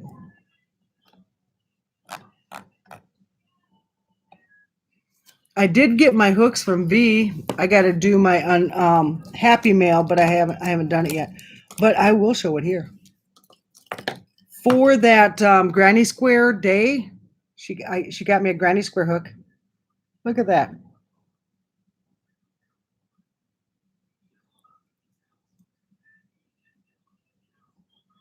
And this is a 3.5. Now, a lot of people don't use a 3.5, but I've got that twister yarn. Shoot, and I don't have it out. I think it's by Hobby. Yeah, it's twister, and it's more of a thread, a very thick thread, about a 2 maybe. But this is perfect for it. I like working with that. And then this is the 6.5. Let's see if I can. And that's a pearl. I like that. I really like that.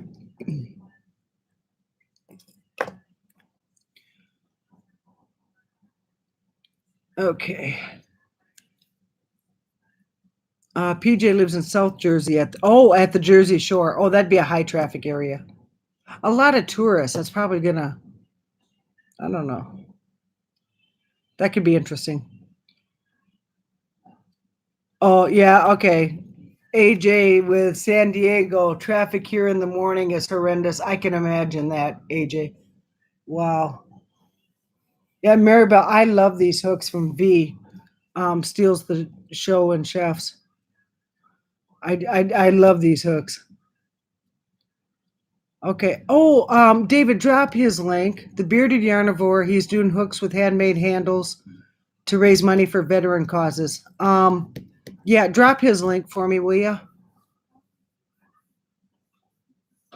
PJ's driven in New York City. Okay. That's not something I would attempt to do. AJ's starting his first amigurumi this weekend. Trying to make a Snorlax Pokemon for wifey. Oh, you got to keep us updated. We got to see how that turns out, AJ. Benny season is almost over. That's tourist, right? So Benny in Jersey is like Fibs in Wisconsin. Okay. So it's your first one, AJ. Well, good luck with that. But you got to keep us, show us how you're progressing on that. I call them argue with me's.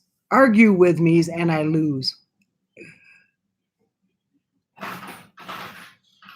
Now, let's see, David said he'd never tell you when to get on the NJT. I believe that's the New Jersey Turnpike. You don't wish that on anyone. I'm in Ohio and I know what NJT is. The Bearded Yarnivore. Okay, thank you, David. Yep, tourists. That's what I thought, PJ. Yeah, Bailey's looking forward to seeing that too. That's gonna be awesome. That's gonna be awesome. I don't have Instagram. Oh, I can barely keep up on my Facebook page. I miss a lot of messages.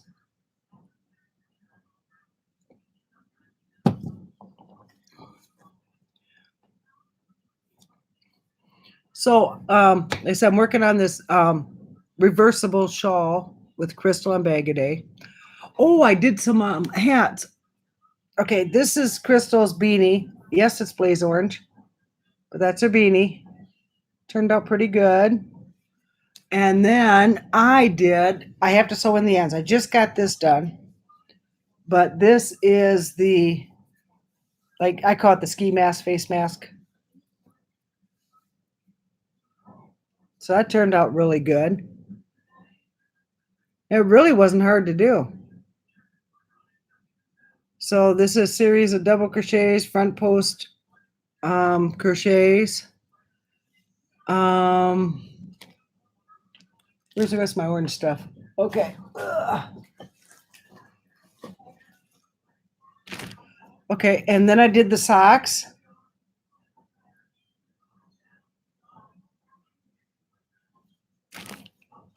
And then I did the scarf. I got to sew in the ends. Now that's a wrap, kind of a wrap stitch. It's really not that hard. I had to be careful on the ends to make sure I was catching the right, whoops, to make sure I was catching the right stitch for the turn. Sometimes my turns get a little wonky, but so that's what I've got worked on so far. Hanging in there.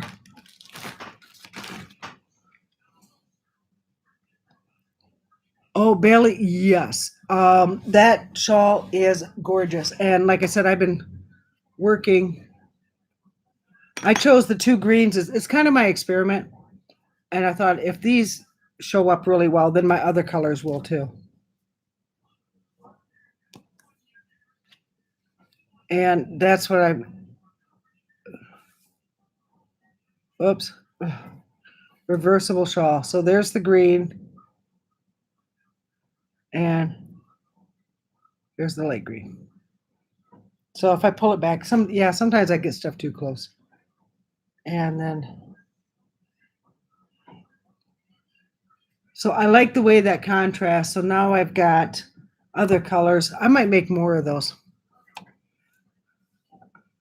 Yes, AJ, hunting hats. I got to do a series of the hunting hats, the scarves, and I think I'm going to go with the fingerless gloves or whatever they're called. I'll make a set of those. Crystal has that. And I'm going to make a set for my sister's family. They go hunting. Maybe I can convince her to mail me some venison jerky. Yeah. If not, I'm going to have to figure out a way to get out there and raid her kitchen.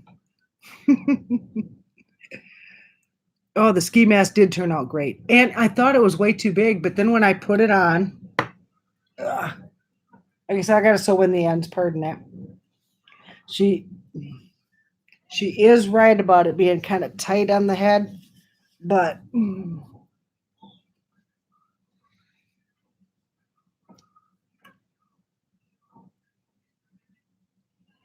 voila.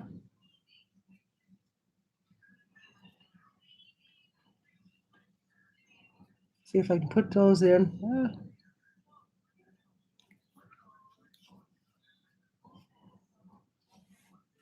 There. Okay. There we go. And I got some camouflage yarn too. Where is that? Do I have that close by? No. I thought I did. I don't know where I put it. But I got camouflage yarn too. So I'll do this in blaze orange and I'll do it in camouflage because they turkey hunt too. So this is kind of a non-yarny thing about me. I like to hunt. I haven't done it in a long time, but I like to hunt.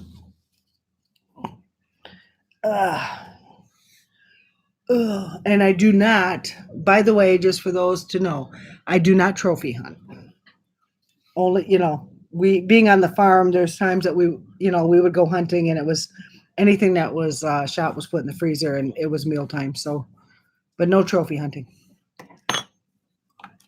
Maribel, yeah, it did. I was really surprised how that turned out. I had my doubts at first, but I really like it. I'm going to be making more of them. Oh yeah, the wearables. PJ, stitch markers in my ending stitches. Sometimes I have to do that. I had started it's kind of like a wrap shawl scarf, extra wide scarf, and I ended up Ving out because I wasn't keeping track of my turns. And I had to rip out 70 rows. I was not a happy camper. Normally, about every 5 or 6 rows, I would hold it up and make sure my edges are straight. And I got chatting, and I didn't do that.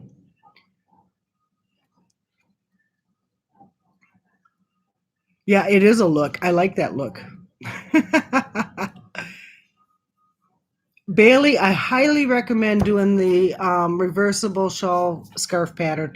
When I first looked at it, I was a little bit intimidated, but no, it's actually it's not hard to do.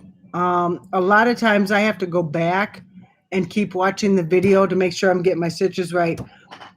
This one it's basically a 2-row repeat, so it's not, and it's gorgeous. I just love it. I love it. I'm going to be making more of those, but I'll get this one done, and then I've got to work on my project, one of David's patterns. Yeah, Bailey, I highly recommend it. You're not happy? Oh, typing on the phone. Oh, David, it's really hard to type on a phone. My computer is only like this big, and then I got this little thin keyboard that kind of hooks to the screen. And if I'm going too fast, if you hit any spot besides that exact key, oh, sometimes it'll just kick you offline too.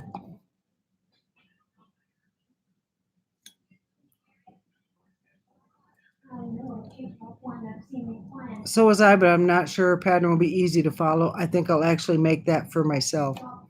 Actually, it's not. If you watch a tutorial, it's not that hard. It's not that hard. Now, I know we all rave about Crystal's patterns and tutorials, and they're easy. My reality check here, folks, is sometimes I'll be watching her tutorial, and I've got to rewind. I'm like, what the? Why is this not looking right? And I have to rewind, and I have to watch it a couple times, and then it clicks. So, this one, I did a rewind at the beginning. Not the beginning. It's 206 stitches to change. She gives you the stitch count. And at the end, I was confused as to where I was supposed to put that next stitch. But when I rewound it, oh, okay, I get it. So, and let's see. That's what you usually do for the Cal from the Secret Yarnery for a harder pattern. I'll save the row repeat timestamps. Yeah, definitely. I do that too. I'll write down the row repeat timestamps because when I go to turn, my biggest challenge actually in crocheting is my turning stitch. Sometimes it's every row on this, Bailey, you got to change color, so you end it. She is not carrying the yarn up, so when you get done, you tie off, and then you start the next one. And so you have a chain 1 to start the new yarn, and then you go back into that same stitch for the single crochet and then go up. Or you're into that same stitch for the double crochets. I forget to do that. I try to go into the next, but it's the same stitch. So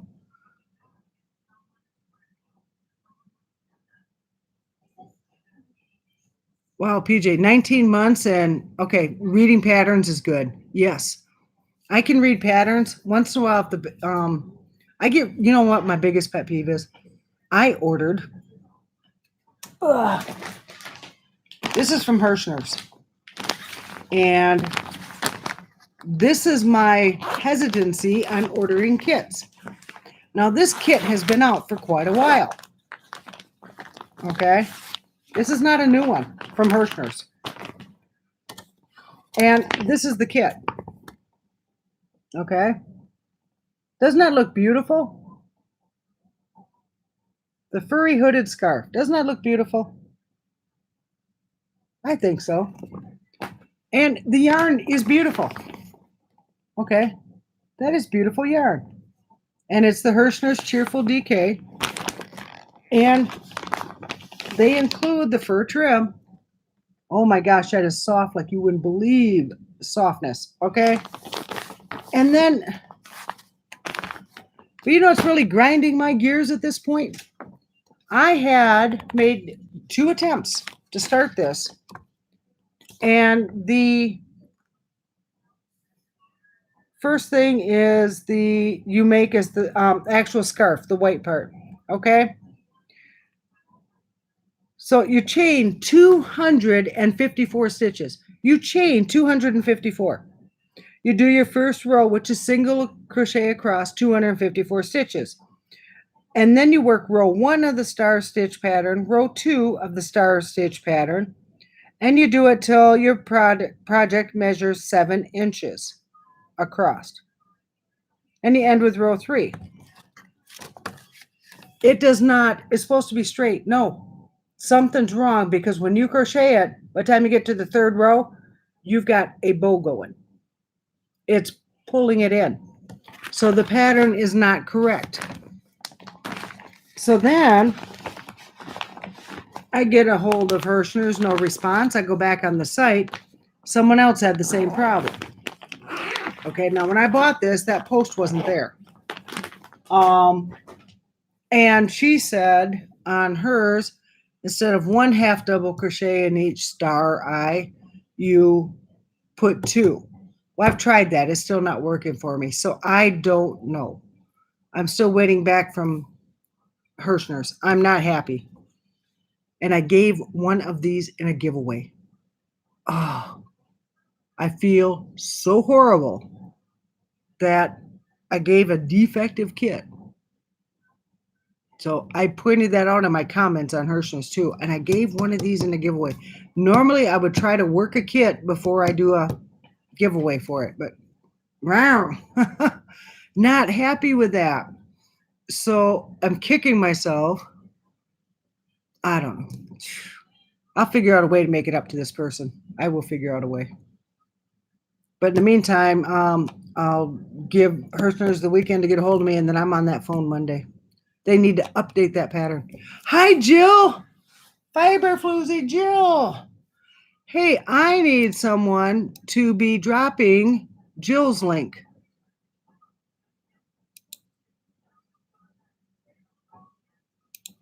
If you are not part of the Floozy team, you need to be. You need to be part of Jill's team. And if someone could drop the links to the actual videos for the bot along for Jill and Daniel for the bot along, the links to the actual videos. Jill has been so busy and she's traveling, and holy cow, what she doesn't do. Her and Daniel, wow, they're amazing.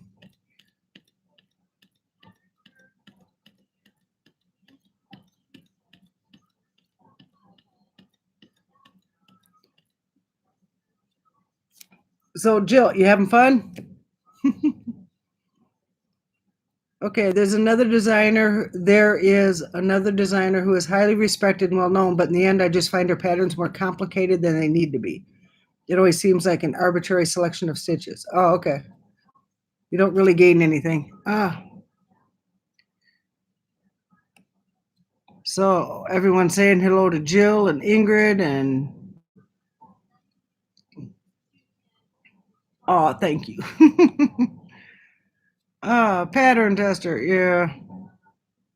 I would not make a good pattern tester because I can be too blunt. I get too I don't want to say I'm a jerk or anything. Too analytical. I get too analytical. Oh, thank you for dropping the link to Jill's channel. Thank you, thank you, thank you. I love Jill to pieces.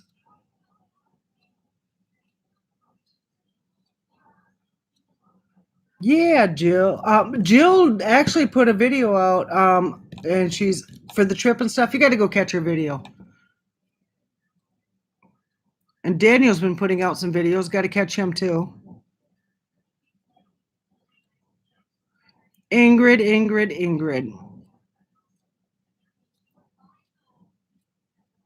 Oh, you were making beads, Ingrid. And she's back on her bed now with her tea and her knitting. Ooh. You know what, Bailey? You go ahead. Dump a cup, fill a cup, and come on back to the table. We'll wait for you.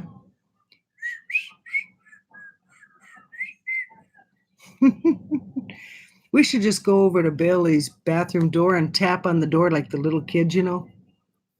Are you done yet? Can I come in? Are you done yet? I miss you. Oh. And David said, Jill, I've used so many stitches from that book you sent me. I have some of those stitch books, but I got them buried. I got to dig them out. I love those stitch books. I got crochet encyclopedia stuff with the stitches. I can't think of the name of them now. I'll have to dig them out sometime. I've had them for a long time. Ah, Jill's home now. Yay, I'm glad you made it safely home, Jill. That is great news. So you got to try to catch, well, the first thing would be to catch up on your sleep. Housework videos, depends on how much of the housework you really need to do. And AJ's hollering, hey, Jill. Yeah, Cindy's saying, get some rest, Ingrid.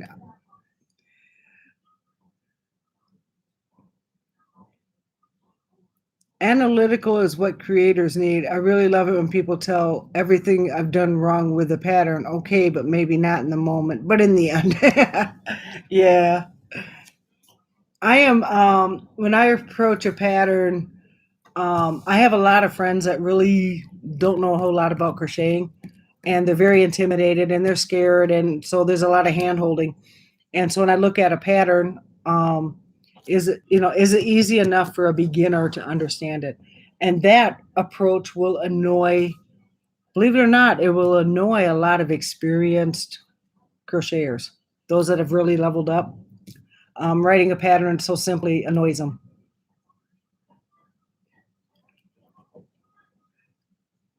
Yeah, the old heart had some trouble again, but I'm okay. Ooh. Yeah, Ingrid, I'm glad you're okay, but we're still going to pray for you. Yeah, I agree with AJ. We need to talk to Bailey. Is it Bailey? Yeah, Bailey under the door. Oh, are you done yet? Bailey. Bailey, are you okay? I don't hear you. Are you okay? Can we come in? Are you done yet? Cindy has stitch books on the wish list. Yeah, you get the right stitch book, man. You can really go to town and get a little creative. So a lot of those stitch books, the reason I got it was because I was doing lap throws, and I was having a trouble with the borders. And with the stitch books, I can kind of create a different border.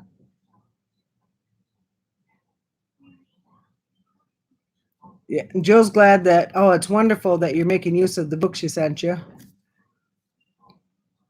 Cindy, got my caregiver hooked on crochet. She's completed her first project yesterday, a wind spinner. Oh my gosh, yeah. I seen those wind spinners. I'm like, oh, I got projects going. Doggone it. I want a wind spinner.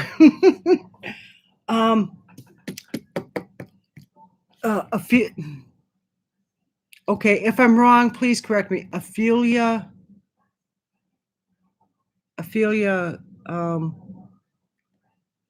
I can't think of somebody help me with the name. I know it's Ophelia. She started this, right? Somebody help me with that.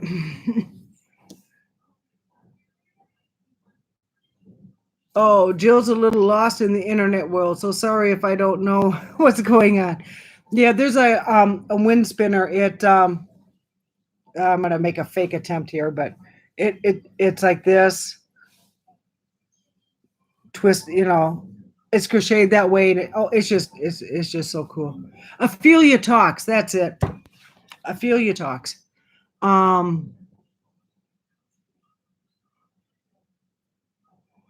Yeah, it's okay. You'll be as you're catching up on lives and videos. They're going to be talking more about it. You'll catch it. But it's Ophelia Talk. She did that, and it's really well, really big, and it twirls around. They're really pretty. The two of you can crochet together now. I think about 5 of those wind spinners. So much fun and beautiful spinning in the breeze. Ophelia Talks Crochet. Have a tutorial. Ingrid, can you drop Ophelia Talks link to that if you can find the tutorial, or somebody can? I don't know if Ingrid's on the phone or not. When you're on the phone, it's kind of hard to do that. Yeah, Mocha did one. Ophelia Butts. Oh. But yeah, David, patterns should be written so that everyone can understand them. But some people just feel a little put off or put down, and it's never intended to be that way. So there's times I have to remind people, hey, wait a second, the pattern writer's not trying to talk down at your head. Yeah, Ophelia Talks. All right, thank you, Frenchie.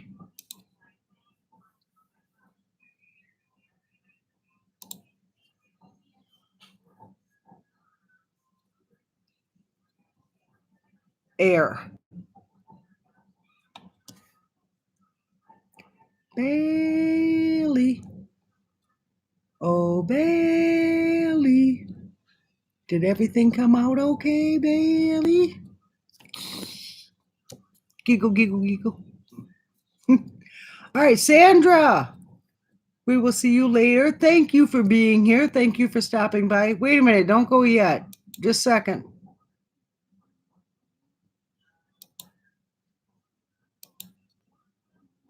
Well, what the heck? Why can't I do that?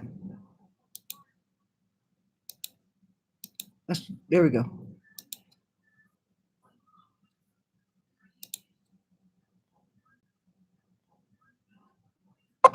I got stuff popping up. All right. Well, all right, Sandra, I'm trying to add you as a moderator. I don't know what's happening here. All right.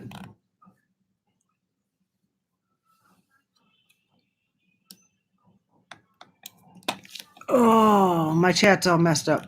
Why is this not working?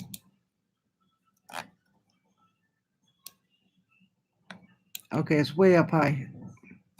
Come on. I'm not whatever. Okay. Sandra, you're now a moderator. Type something so I know that you are in blue.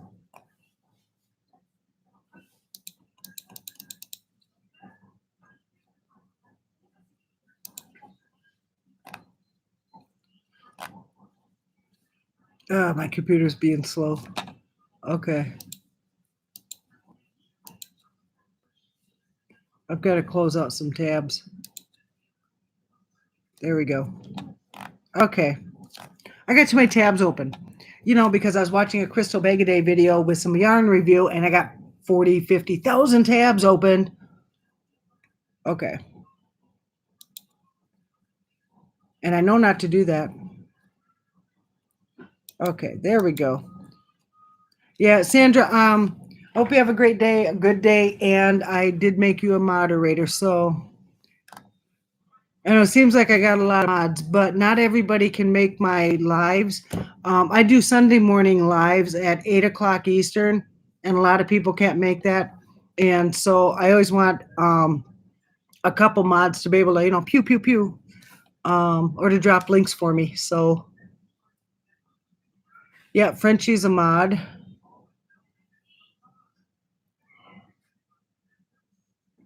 So there we go. Okay.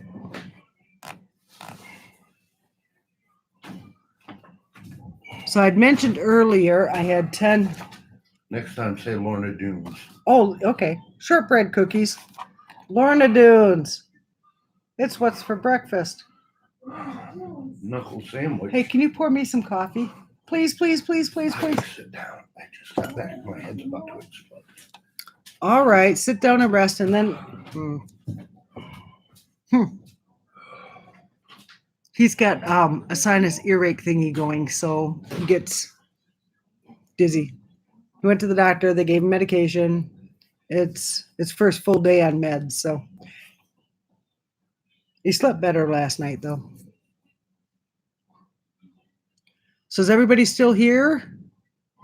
Are we still all waiting for Bailey? I think we're still waiting for Bailey to come out.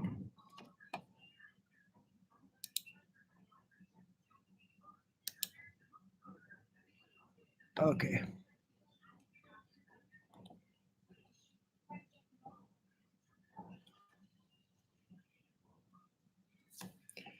Well.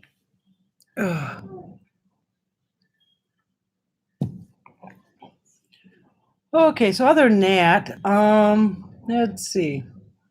I've got, I said, a David Browning project I need to do. And then I've got, finish this out. I've got some more blaze orange. I've got to do some more of those hats and scarves. I got to get those out because it won't be long before it's hunting season. So Frenchie's in my devil in a blue dress. Ooh, Frenchie. Yes, yes.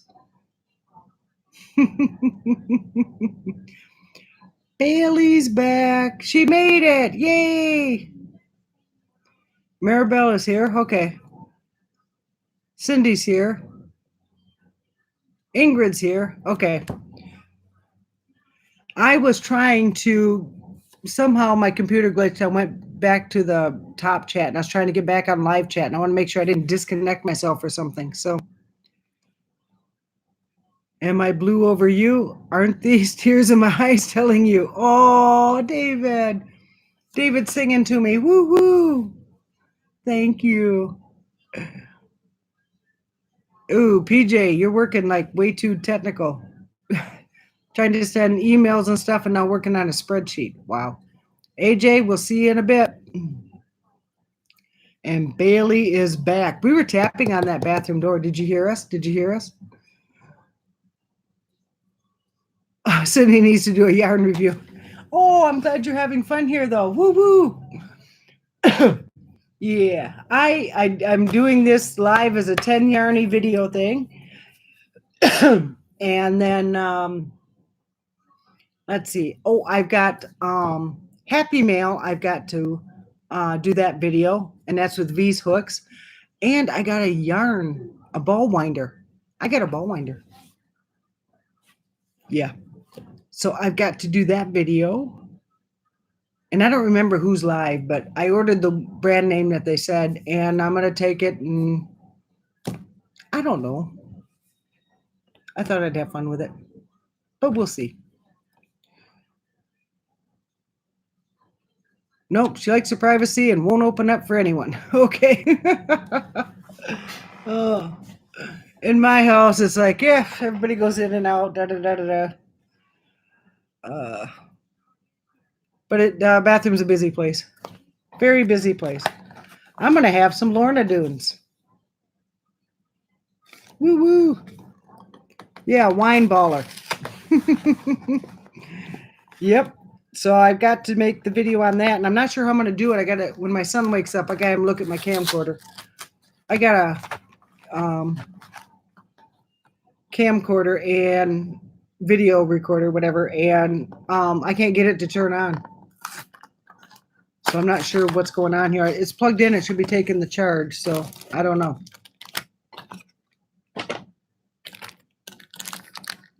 PJ, I have wanted one for a long time, and I didn't know much about them. And so I went by the general consensus. I feel bad I don't remember whose live I was on. I don't know if it was Katrina or Kim or... I don't remember. But I asked for opinions, and a lot of people said this was the one to get, so...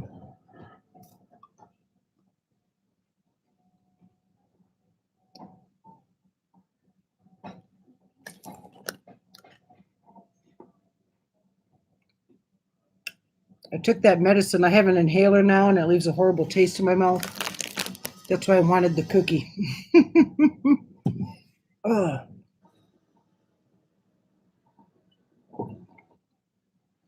I'll be right back.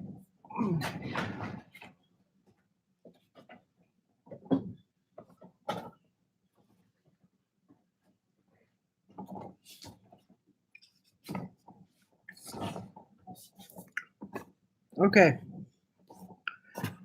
This is the Stanwood Needlecraft Yarn Ball Winder, hand operated 4-ounce Stanwood. I couldn't think. I was trying to.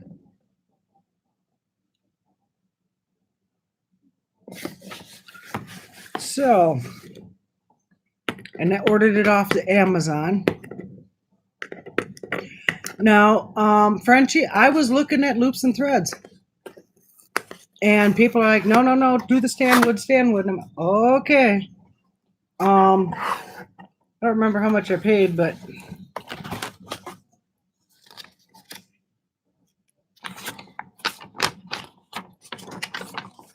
a friend of mine, we've been friends since '85, gave me a yarn winder for my birthday last year and bought myself a Swift a couple months ago. No more paying the shop to cake my hanks for me. Okay, that's next on my list is the Swift, and I'm going to go with the Stanwood Swift, I think. So, oh, that's the wire arm. Okay, maybe that's what's in that other box.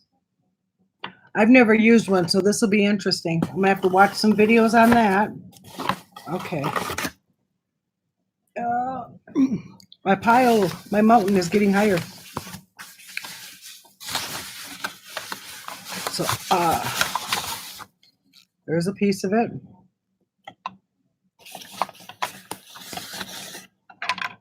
Okay.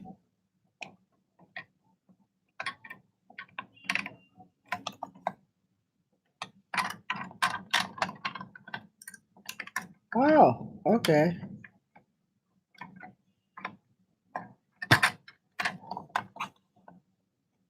And so I see, okay. And then I'll actually look at directions later, but okay, so this does work. Well, this is interesting. And it goes to the table. Okay, so, all right.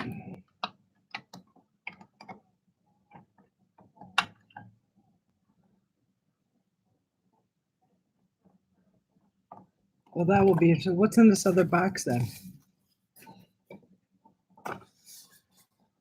Let me see what's in the box. I'm sure what this is. Hello, Debbie. How you doing? Well, this is a pretty box. Red Dot Design Award winner. What?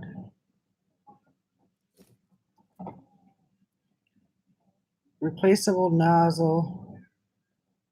Replaceable filter. Self-priming base. What is this? Hurricane air blower?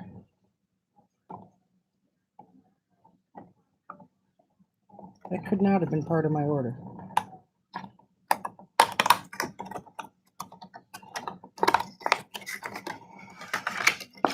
Okay, it's... Why would I need a hurricane air blower?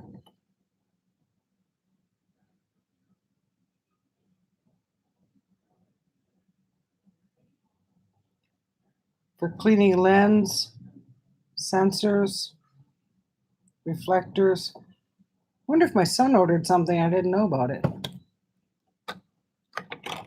Huh. I don't know what this is. Okay.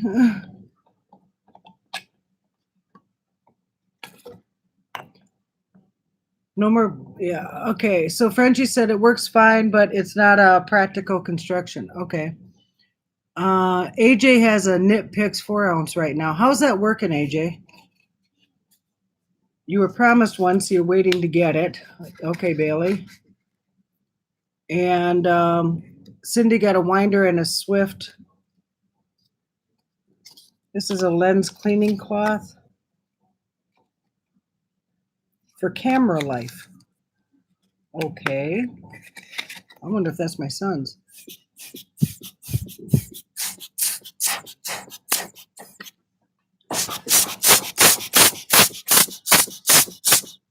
Clean out my keyboard.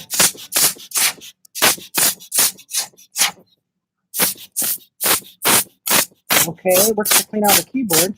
So I've been doing pretty good on that. Wow, okay, interesting. And Cindy got a winder and a Swift on Amazon. And yeah, Deb, I am so glad you're here. Thank you so much for coming in. We're talking about ball winders at this point. I think this might be my son's. I better put it back the way I found it so I don't get in trouble.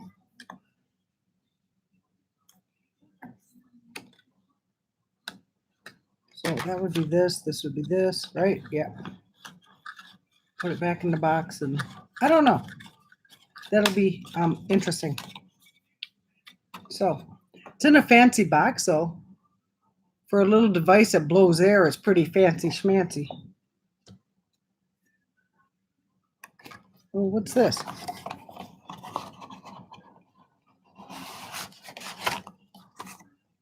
Okay, there's something else in there. Oh, this is the air filter. It even comes with an air filter. Wow.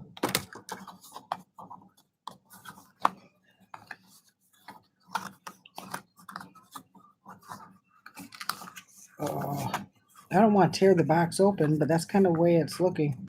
I'll look at that later. Okay, I'll get this back in. This could very well be my son's. So we'll just pretend we didn't do nothing with it.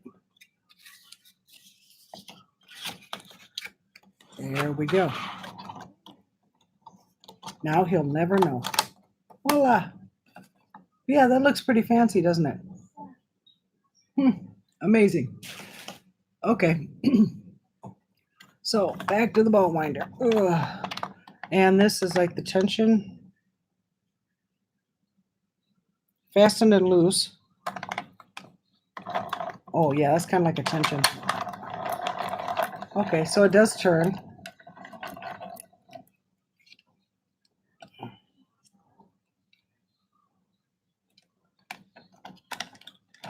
Oh.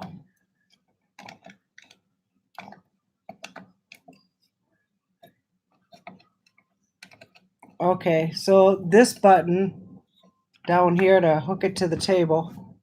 I get it.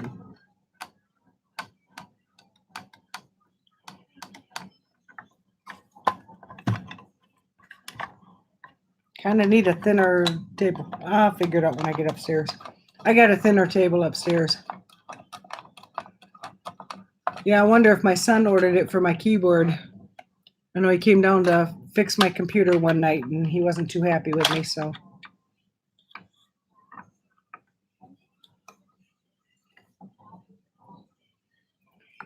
But I do pretty good about, keeping all the debris off the keyboard and stuff.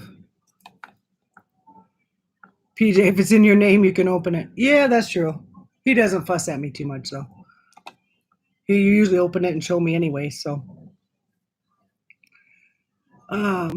Okay, so AJ likes the nitpicks. It works, but it's kind of cheaply made, but for 25 bucks it works. Intention is everything. You don't want too much or not enough. Okay.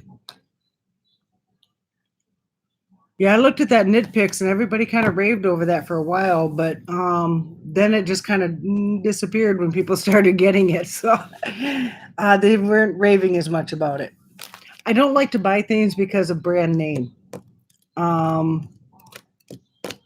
If it's a hide item because the name of it, is it really a good item or not? That's more of what I'm concerned with. If it's not a good item, I'm not going to pay a brand name price. And yeah, PJ, that will come in handy if I have to frog over 73 rows. You're right. You are absolutely right. Yeah, Deb, I think he tacked that on there for my keyboard. because he has not come down and asked about it, and I've had this for a few days. He gets notifications when both of our phones go off for notifications from Amazon. I order way too much from Amazon, but except for yarn. I find that the yarn on Amazon is more expensive.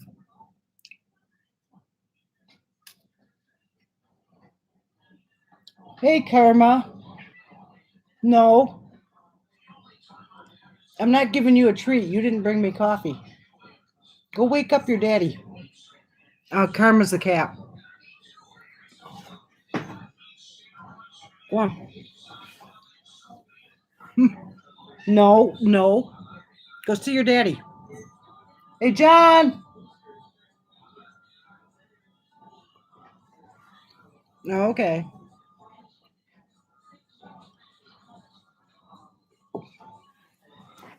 No. He thinks if he bites my butt, I'll get up. I'm going to pick you up and hold you and pet you and annoy you. Okay, so what else have other people ordered from Amazon?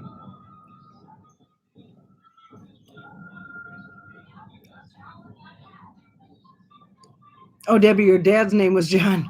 My dad's name is Chester, but my old man, his name's John.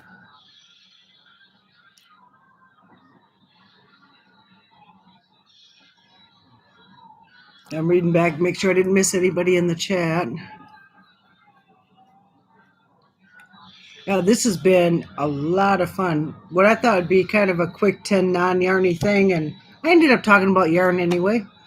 Always do. Okay, Bailey.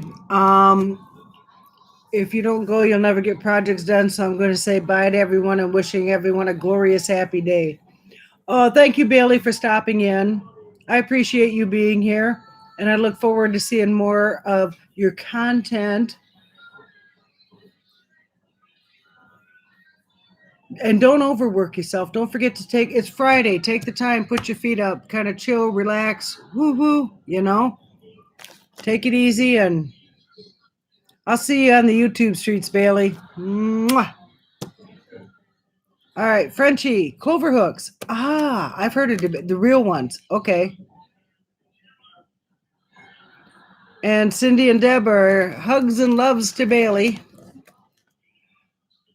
Yeah, I've seen a couple, I don't want to say rampaging videos. I mean, they were quite controlled, but you could tell that they were very upset, thinking they were getting clover hooks and it wasn't clover. Mouse pads, compost. Hey, compost bin. PJ, I ordered 2 compost bins from them. That's awesome. I haven't actually ordered any clovers, or I haven't even got the Odyssey furls or any of those.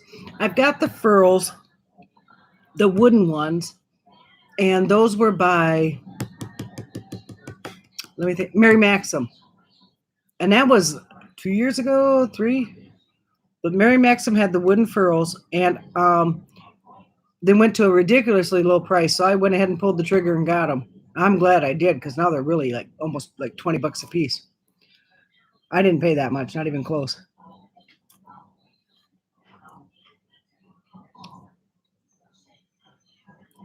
And you've got the real one so far. Oh, that's good, Frenchie. Because a lot of people didn't. They were not happy. Debbie's bought some yarn on Amazon, but too much now. Yeah, you have to be really careful of that. I bought one yarn one time on Amazon, and I was not happy.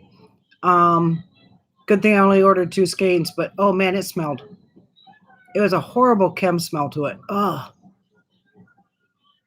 And I could not get that out, so I ended up throwing the yarn. That was the 2 skeins I threw away. It was awful. Ingrid bought the Swift off Amazon. You waited quite a long time, but then all post to and from South Africa takes forever and a day. Yeah. Yeah, it does. That's my next thing, is to get the Swift. I haven't got the Swift yet. I finally got the ball winder, but I haven't got the Swift.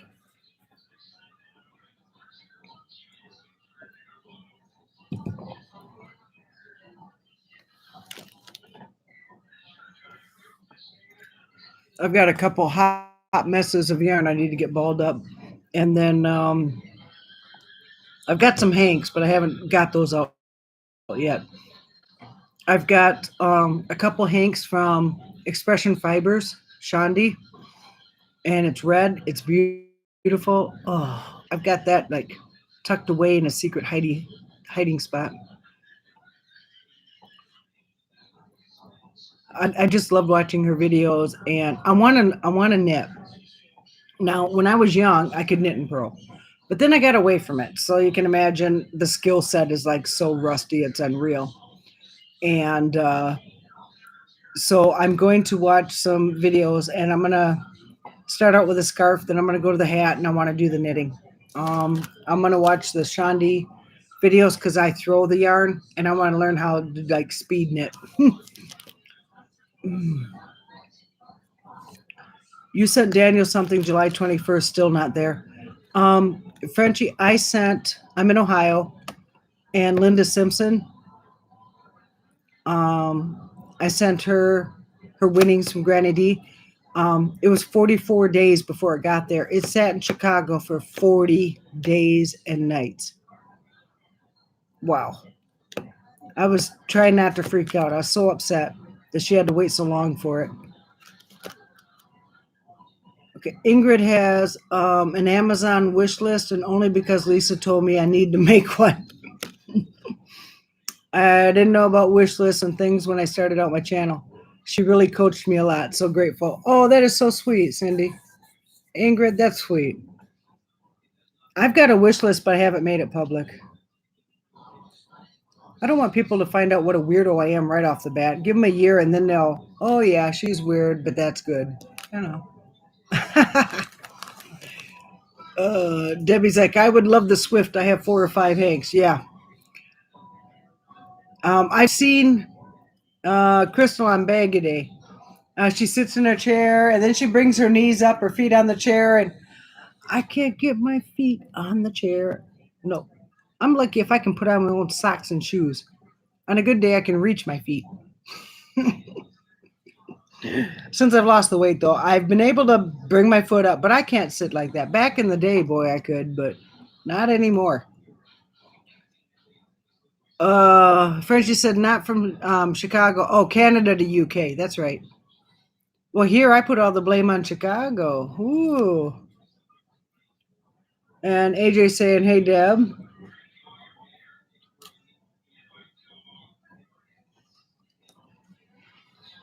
Ingrid's looking forward to Gina and Linda's knit along, starting this Saturday with a live. Never knitted a lace shawl. This is one of my challenges I've set out for myself at the beginning of the year. Oh, wow, Ingrid. I'm assuming that's Gina from Knitting Turnpike.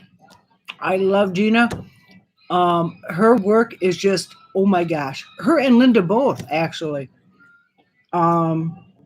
Both of them are awesome knitters, and it just blows me away what they're able to do with those knitting needles. Wow. All right. Lisa has been a great mentor to me as well, and still learning from her and many others. I learned from a lot of different YouTubers.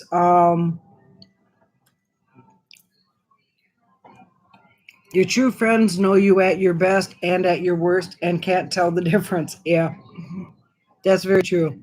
I don't care what size a channel is. I don't care if you have 30 people, 10 people, or if you've got, what's a crystal at, 607,000, I don't know. I don't care about the numbers. What I care about is, can I relate to the person with the channel?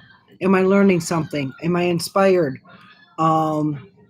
Do I, are they making a difference in my yarny life or my personal life or whatever, I'm more of the personal relationship aspect with connecting with fellow YouTubers than I am about a numbers game. So for anyone out there worried about the size of your channel, don't.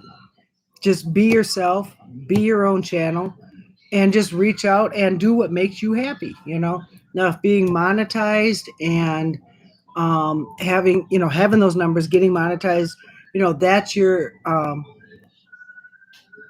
if that makes you, if that's your goal, then please, by all means, work hard and achieve that goal, Um, and I would never discourage you or put you down for it. But if that's not who you are and you think you're giving in to stress and pressure, don't. Don't give in to the stress and pressure of it. Just be yourself, be your own channel, put out the content you want to put out that, and we're going to relate with you and we're going to be there and be supportive. And I myself have been asked about my numbers and watch hours, and I'm like, nope. I started in March. And I really don't have a specific goal, I don't write patterns, I don't create patterns, I don't, I just do my own thing. And I just want to do my own thing for a while. And then at some point I'll probably have to get focused and figure out what I'm really going to do, and or not, I don't know. But I'm having a good time. I'm learning from a lot of other people. And I'd love to connect with other people, and I try to big or small. If you've got a giveaway, you got a milestone you're reaching. If you've accomplished something, say, hey, I've started this new project and I didn't think I'd ever be able to crochet it or knit it, and you do. I want to celebrate with you. I want to celebrate with you. The achievements. And Ingrid said, exactly, Julie. Couldn't agree more. Numbers and names don't impress me. It's about relating, feeling comfortable, and being truthful. I enjoy my little channel, and it's growing naturally. Exactly. I know a lot of and stuff. I'm not at that point. I consider myself small and organic. No real questions. You got to wing it. You just start babbling. There's no questions with it. And I didn't think I'd be able to do it, but well, I've done. I've done it.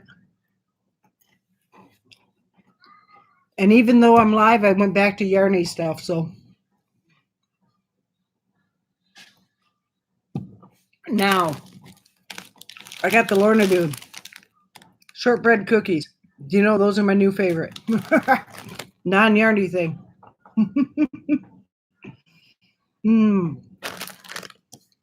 But no, I think that people who achieve those milestones, that they got their channel growing, they've gotten monetized, they've gotten their watch hours, I'm celebrating with them because they have set that as a goal. They work really hard for that goal, and it's where they want to be. It's what they want to do, and I do celebrate with them. And I think it's wonderful. I just don't want anyone else to think when I'm celebrating with them that I'm trying to pressure someone else in having those same goals. You can't have the exact same goals as everybody else. You got to be yourself and be your own goals, and find your comfort zone, find your rhythm. And in a sense, as a YouTuber, find out who you really are. And that's a journey, and that takes time. So yes, Granny Crafter. Edna, I am still on because I'm babbling. I didn't think I'd be on this long, but it's been a while. So it's been a while since I've just done a random one. I'm scheduled for Sunday mornings at 8 a.m. on Eastern time. But yeah, Cindy, I encourage you to do a spur of the moment live, 10 non-yarny things about you. Yep. I think you can do it. I think that you would do quite well. I am still micro, just over 100, but going to be doing my first giveaway this weekend, so watch for it. Oh, okay, Lisa, or Cindy, I have to watch for it. Oh, Edna, you're still at 8:59, but you're a solid 8:59. We're going to have to see what we can do about that, Edna. We are going to have to see what we can do about that. We got to get you to the 1K. Because I know that there's people that watch you and they may not be subscribed to you. But Edna's not so worried about numbers either. She's content. She's all about the content.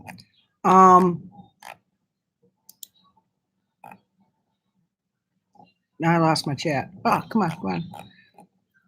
But I love Edna's channel. Edna also does some Bible readings and stuff too. So she's kind of got different content on her channel. She's not all about just one thing. Okay. So She shows her projects.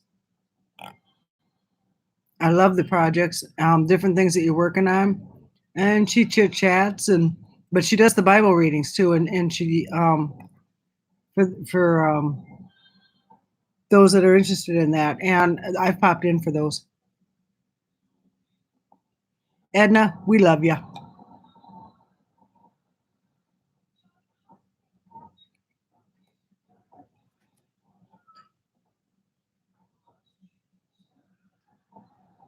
Yes, Edna. As my family and my teachers are kind of torn. Either I was a chatterbox or just someone easy to talk with. The gift for gab was another term. The gift for gab or a chatterbox. 6 of one, half a dozen to the other. I don't want to feel I have to chase the 1K and monetization just because that is expected of you. And my little giveaway is really to celebrate and saying thank you. Oh, that's sweet, Ingrid. Yeah. Yeah, I'm not chasing the 1K either. That's not where I'm at with me and what I'm doing. I respect those that are, though.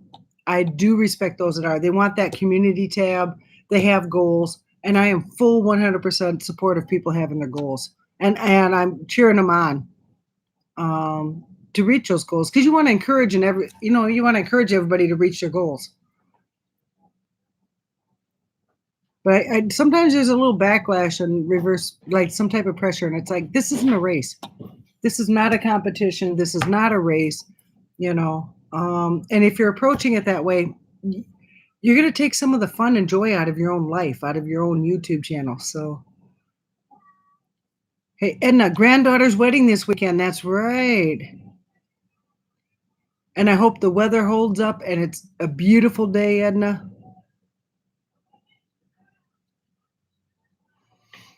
I'm almost to 400 and I have not had a giveaway yet. But as far as a milestone celebration, and the reason for that is because I've done these other giveaways and stuff. I got a very limited budget. So I got to get those packages mailed out. I'm going to do that like Tuesday, Wednesday. I'm getting those packages mailed out. And then I'll sit down and figure out what I want to do for September. So, Ingrid, my 400 subscriber celebration giveaway is coming up real soon, it seems to me. Just baffles my mind that there are so many people that would want to hear what I have to say and show. Yeah. I'm not surprised at all, Ingrid, because I just happen to love you to death. But, so I'm not surprised. But I think it's great that you're closing in on the 400 mark. I think that's great. Yeah, Edna. Yeah, not interested in monetization. Just like to know my friends so I can chat. Yeah, I love to do the chat. I am behind on my response on my chat in my videos. I've got to sit down and do that this afternoon too. I am way behind. I've been having some router issues. My computer's kind of. It's the humidity and just I don't know. And Edna, I'd love to chit chat on your channel too. And Edna will scold me if I comment on her video. Hey, I haven't seen you for a while. Are you putting out another video soon? And Edna's like, come on, Julie. I want to see more of you. Cindy, I'm going to memberships through Ko-Fi, starting next month, mainly because I'm on a budget and a little help will help me provide more content. Yeah. I've heard of that. I don't know anything about the Ko-Fi or the part where you buy me a coffee or something. I don't know anything about that. I haven't decided. I haven't made any of those decisions yet. Yeah, and it's going to be hot. It's going to be hot here in Ohio. It has been hot, the humidity. But she's not in Ohio. I forgot. You make sure you're drinking plenty of fluids, Edna. So you sit at your computer with YouTube and Facebook on and crochet. Yeah, I do that too. But I'm also, a lot of times I'm jumping up and down and I'm doing laundry I'll throw a load in the washer, load in the dryer, fill up the sink, get the dishes soaking, come back, and I'm crocheting and I'm chatting, so I don't get much crocheting done, but I have a tendency to talk a lot in lives, so I'm a little chatterbox. Oh. Okay, you see the buy me coffee, but not the membership part. Okay. PJ, I finally finished all my work today. I get out at 1300. That's 1 p.m. I'm all about get everything done early so you can relax in the afternoon. There you go. Yeah. There you go.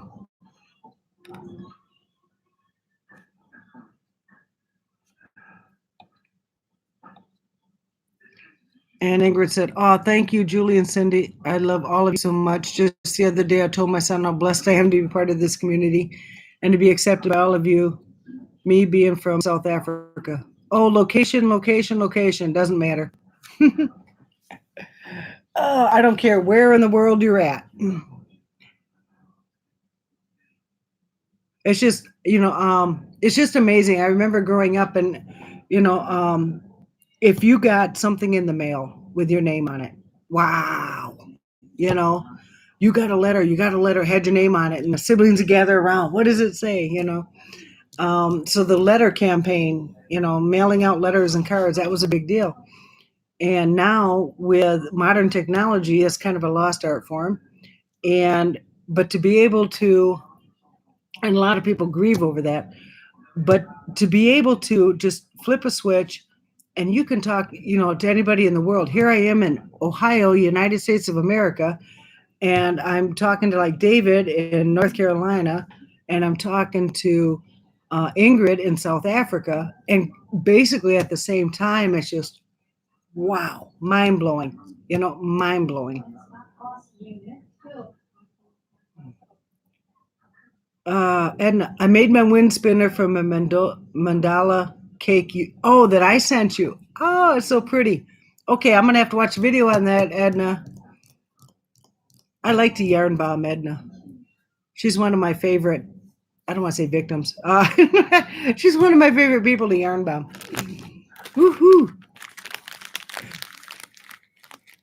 Just think, 30 years ago or so, connections around the world were almost impossible. Exactly, PJ. Exactly. Snail mail.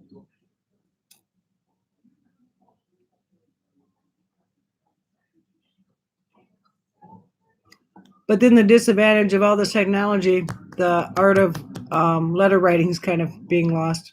It still feels good to get a card or a letter in the mail, especially like around Christmas time. I think that's when I feel the most impact of it.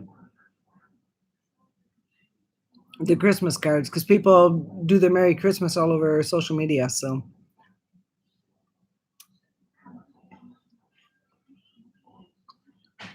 my favorite time of year is the fall. I love fall colors. The temperatures are perfect. It's not too hot, not too cold. And it's harvest time. So with all the different food stands and farmers markets and I love soups and stews. Definitely. So that's, my favorite time of year. My favorite, and it's sweater weather. In the evening, you just put on a sweater. And my favorite holiday is Thanksgiving.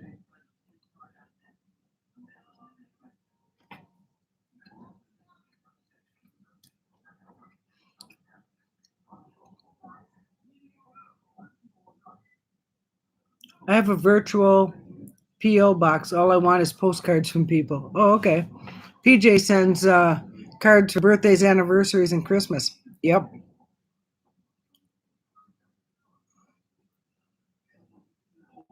Yeah, I've got to get out there and start looking for my Christmas cards. We can never find them when we need them, honey.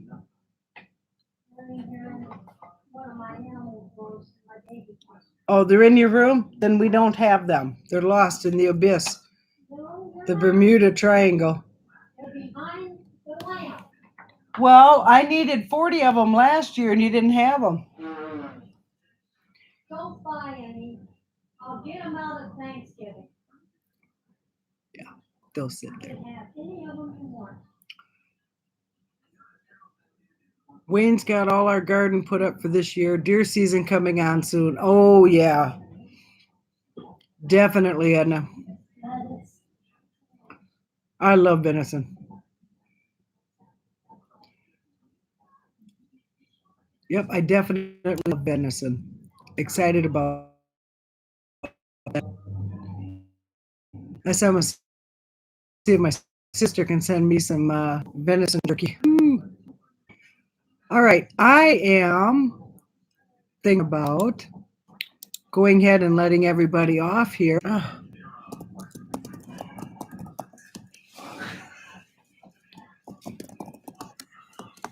I probably didn't spell that right. Yeah, I'm still live, hon. I'm almost done. Okay. There, I dropped her link. Okay, and she's about to go live. Oh, I better hit the. I'm trying to get this figure.